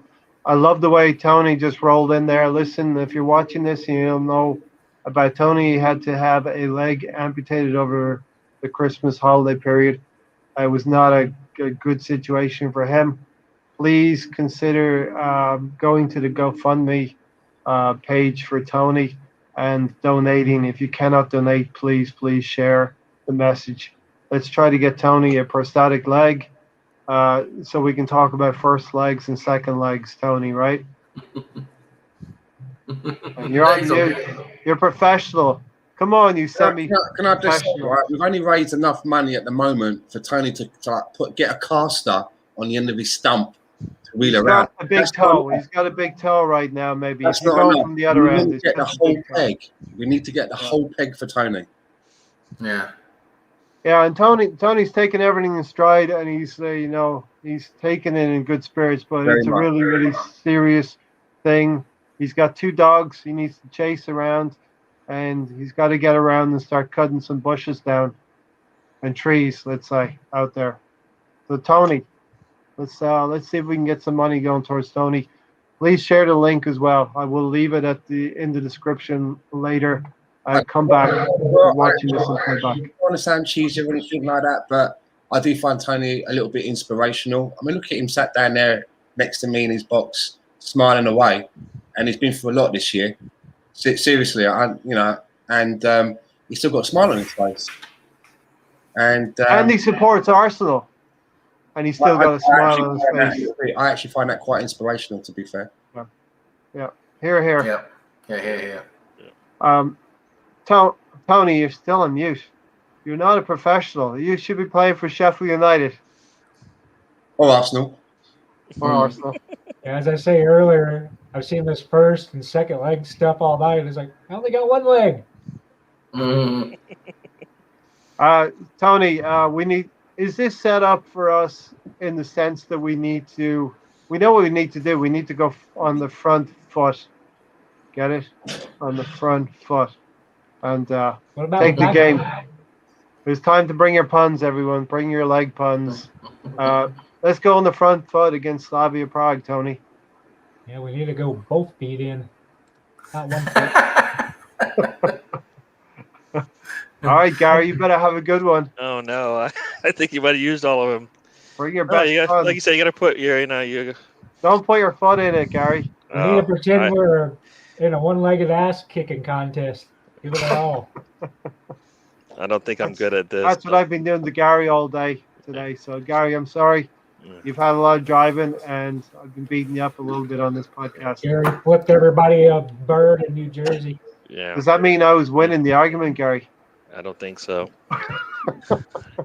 I don't think so. No, as has been said, at least about our next game, we got to see a lot better performance out of the team. I want to see a lot more desire, a lot more fire. I mean, I don't care where it is. We got to play a lot better. I mean, and also since we do need to score 2 goals, we can't play as much of a defensive game, right? Now what? 1-0. We can win 1-0. What have you seen from this team that leads you to believe they're not going to let a goal in? 1 and 2, that we can actually we don't play disciplined enough for 45 minutes, much less 2.5, much less 2 minutes at the end of a game with a 1-0 lead in extra time, right? So nothing. So if you know your team as you should, you know what they're going to give you. Let's right? get 2 goals. You need, is if Erdegar is actually playing, right? Erdegar. Sam, are you still there? Yeah, he's probably. Yeah, maybe went mute. He went. He left turned at off the wrong audio. time, Gary, because he was going to teach. He was going to teach you and me how to say. Yeah, I always screw it up. You sound like a Swedish chef every time you Yeah, say yeah, I don't say it call right. Martin. No, I don't like that. I like his. Like but no, I feel like if we get healthy enough and he gets to play, Martin gets to play. Martin, yeah, there you go. Then we need to score, like you said, we need to score 2 goals to at least feel confident about, we'll take a 2-2 draw, right? Who's playing up front for you, Gary? Up front? Damn. Lacazette or Aubameyang? It's not going to be Martinelli. Well, I feel like I guess that for me it's Lacazette. I mean, I like Martinelli, but he's not going to do that. I mean, it could be more of a game for Lacazette because it's going to be away from home. It could be. Yeah, but we need we shouldn't be in a situation. We kind of keep digging our own hole every time we go out to play. It's like, all right, this is the next biggest game, and then we fail. All right, this is the next biggest game, and then we just fall over. All right, we just don't. He doesn't get his team up for the situation. Who's going to? Who in the dressing room? Because Arteta's not going to do it. Who's going to do it? Dan, we don't do things the easy way. As Arsenal fans, we don't do it easy. We got the easiest draw. We got Slavia Prague. We should be acing this tie at halftime. If you're asking me for my prediction, I've been quite buoyant recently. I mean, going into the Liverpool game, I was on here with you, right? The pre-game. Do you remember? I was on with you, right? Before the pre. Yeah, we were all predicting 3-1s and 3-2s. 3-2s, 2-1s, and now I've got to that stage now where like the wind's out of my sails now. Now I'm looking at the next game and I'm just like, I don't think we can get anything out of fucking anything. Someone needs to just fucking throw us a bone somewhere so we can just try and like gnaw some meat off of it for a bit of nourishment. That's where we're at. I've really been, even though we've had some bad run of results, I've looked at games and because we've been so inconsistent, some good games and then it fucking all goes to shit again and there's no consistency. I've now got to that stage where we're now consistently bad. I can't see the bright spots coming. My expectations, I've obviously been giving this team too much, thinking we could get something out of that Liverpool game. And the manner in the way that we lost the game today, we were struggling and we were the home game, but somehow we managed to get a goal and carve something out of it. Do you know what I mean? And what did we do? We just fucking let it all go. And now we've got that away goal looming over us. And I'm just thinking to myself, I think I've seen this before. In some ways, it's a good thing, Stan, because we know what we need to do. We knew what we needed to do coming into the game. Nothing's changed. No, but we needed to score more than 2 goals in this game. That was the goal. I mean, that was definitely the goal. We failed on it. Package that. You just went, maybe this could be a good thing. You basically you've given me a lump of poo and you've wrapped it in a nice box with a bow. But when I open it up, man, it's still reeking. So that's what Gary got today for his birthday from Arsenal. Yeah. You don't look too happy with that, Gary. 1-1 draw. No, it was terrible. That's not what. Like you're giving me a game plan for the next one. I'm like, we didn't do it this time. Gary, we're playing at home. Gary, do you know where I went for my 50th? I was fortunate enough. My last Arsenal game was the North London derby 4-2 under Emery. Oh, nice. That was my 50th. So yeah, I feel for you. Courtesy of Unai. Yeah, mine was. If this is the present Arsenal gave me, I don't like it. My daughter did well in her swimming, so I'll take that as a good. That's good, Gary. Yeah, it's good to hear. Yeah. Tell us a little bit more. What is well? Well, she knocked down time. It's been a tough season for all the kids. So whenever they knock down time, it's a plus. So yeah. Perfect. Yeah. Good stuff. Yeah. Proud father. Who? Grandfather? Is that what you said? Proud father. You said grandfather. I was like, no. Well, hey, pretty soon, Gary. It could happen pretty soon, right? No, let's not. I don't think so. Yeah. I'm all right. I'm happy where I'm at right now. See, me and Gary were sparring now and trying to cheer him up by the end of the podcast. I'll be happy for Arsenal when they play the next one, but I mean, I don't care what we do in the Sheffield United game because we should win that one. But we've been saying we should have come out and done better today. So who knows? That they're going to surprise us like they always do. Arsenal are that lucky mix bag. I used to get a 10p mix up growing up as a kid in Ireland, and you never knew what you got in there, but it wasn't too bad. There's like one good. It's like one good thing, and then like 9 crap things, right? Basically. Oh, Arsenal. Sam, bring it home. What do you want to see Thursday night? What do you expect? Who are you playing up front? Who's your captain? Oh, we need to play Pepe and Aubameyang together because they're going to be the players we need to play in behind the defence. They're going to play a high line again. That's the way they play. They like to man mark throughout the middle so that you just stifle you through the middle. So you have to try and play direct, get them behind them. So we need to see Pepe start. We need to see Aubameyang start if we're going to tactically get around them. Then the rest of the players just want the best out there who we know are going to give us the best. We can't have the likes of Willian playing again. I mean, we just got to make sure he's not playing. And it's difficult at left back. With Cedric, he's not great there, is he? But we need Saka up front as well. We need him to give us something up front. So it's difficult. It's really difficult with that sacrifice you have to make there. But no, listen. I just think we need to see Pepe and Aubameyang in that lineup, and they need to be getting in behind their defence. I think that's what we need to see, and we need to put in a much better effort than today. That's what we need to do. We need to be clinical.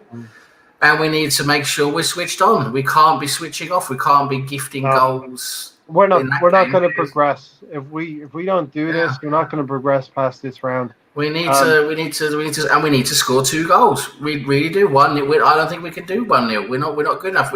If we have 1-0, and you know what's going to happen in the last 10 minutes, we're going to concede. That's what's going to happen, and it goes to extra time, and Well, don't want that. I was planning on taking days off if we do get to the semifinals, so we'll see what happens there. Let's round out this podcast with some nostalgia. I'm going to throw something up at you guys. Give me one of your favorite TV shows from your childhood. And listen, if you like this podcast, watching it live or on replay, please do hit the likes. Get up to 30 likes, and Tony will sing for you. Or you might hear a very good Stan impersonation. Let's keep it to 29 votes then. 29. Let's hit the like, please. Stan, give us one of your old TV shows you liked growing up with. My all-time favourite TV show as a child has to be The $6 Million Man for me. I love that show. That was sort of like, middle of the 70s. That was the one where, I was, no matter where I was at any relative's house, when that show was on, I was allowed to sit and watch that, because they knew that there'd be fucking riots if I wasn't allowed to watch that. And then the next day we'd all be in school running around in slow motion and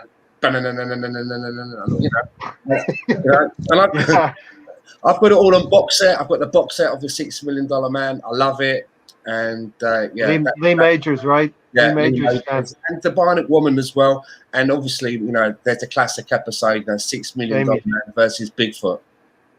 Summers, yeah, you can't beat that, right? But Steve Austin versus Bigfoot, it doesn't get any better than that.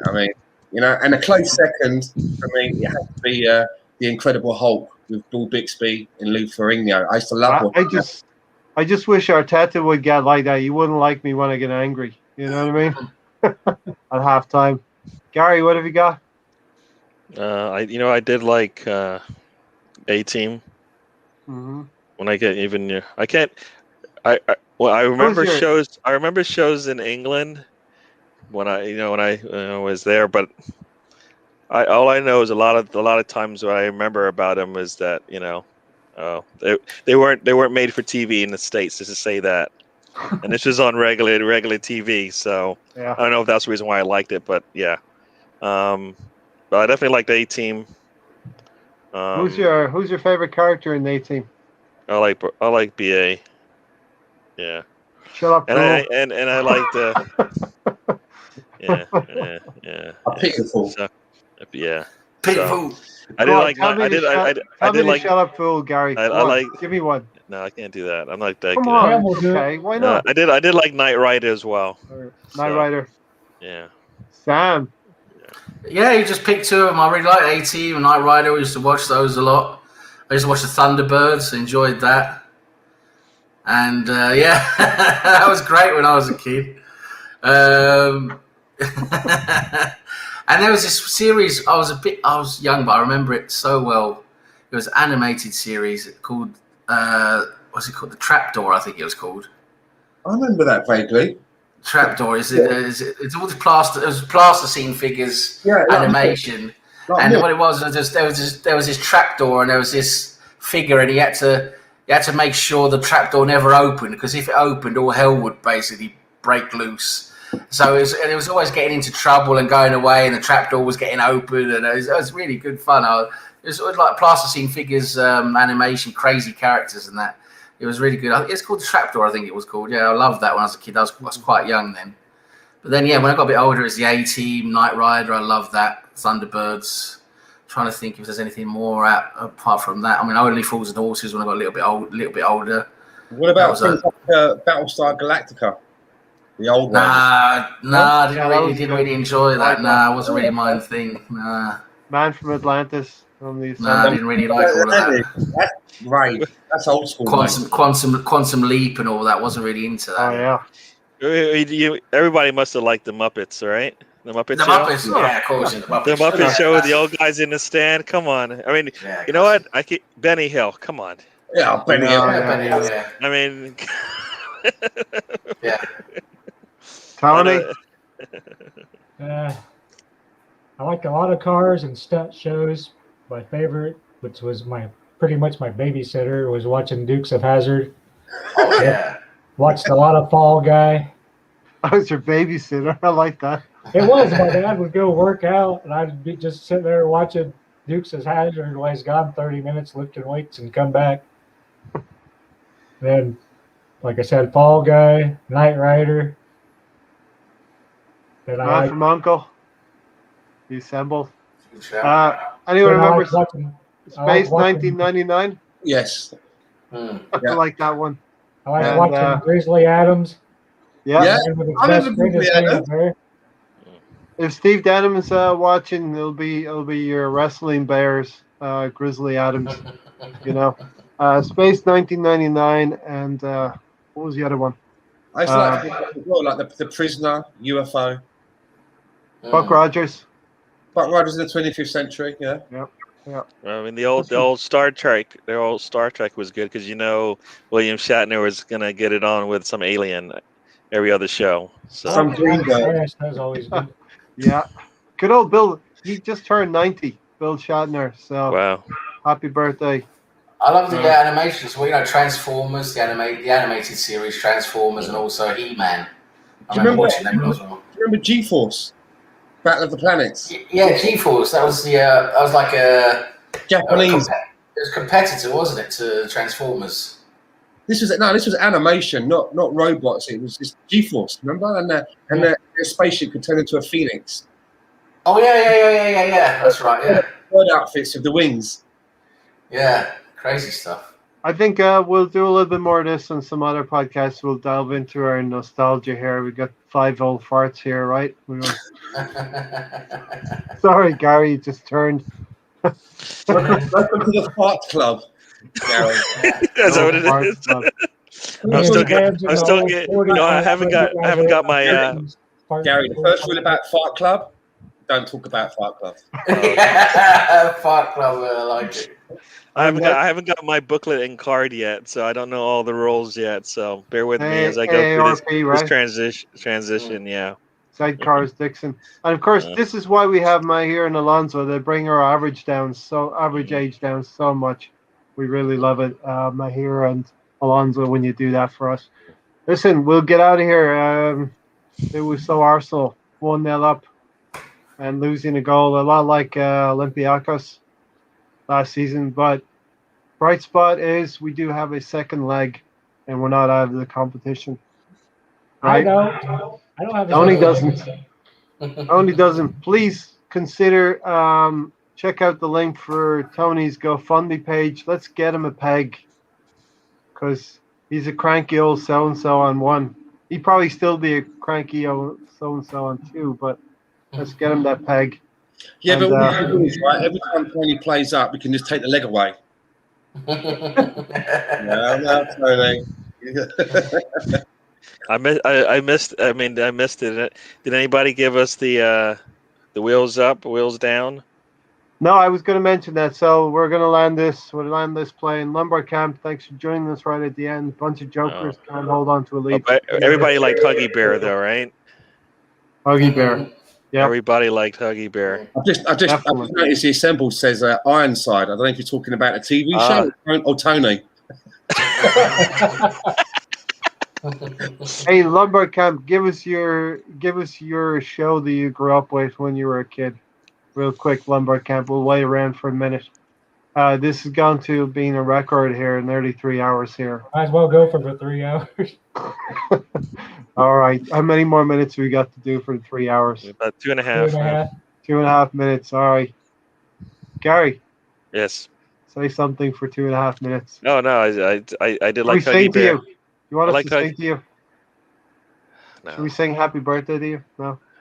No, I'm too old for that stuff. I can't hear you anyways. You need one of those vuvuzelas in your ear. So in preparation for the next game, you think Pepe and Aubameyang should play? Listen, I think we saw what works in the last 15 minutes of today's game. That's the problem. We always see it when it's all said and done, but can we do that for like 60 minutes, 70 minutes to start a game? That's a good question. It's a good question. The team needs to start shaping up, and I thought it would happen today. I mean, when he saw how the team played in the last 20 minutes, is he going to take that and go, you know what? All right, let's see if we can get that for the first 45 minutes of the game, and maybe put this game away. And then I can bring on my youngsters, right? Yeah, that would be. I mean, that's the way the game should go. I mean, they are the worst team in the league. The worst team in the league, if we're struggling with them, how are we supposed to do anything? And where is this confidence that you have that leads you to believe it's going to get better?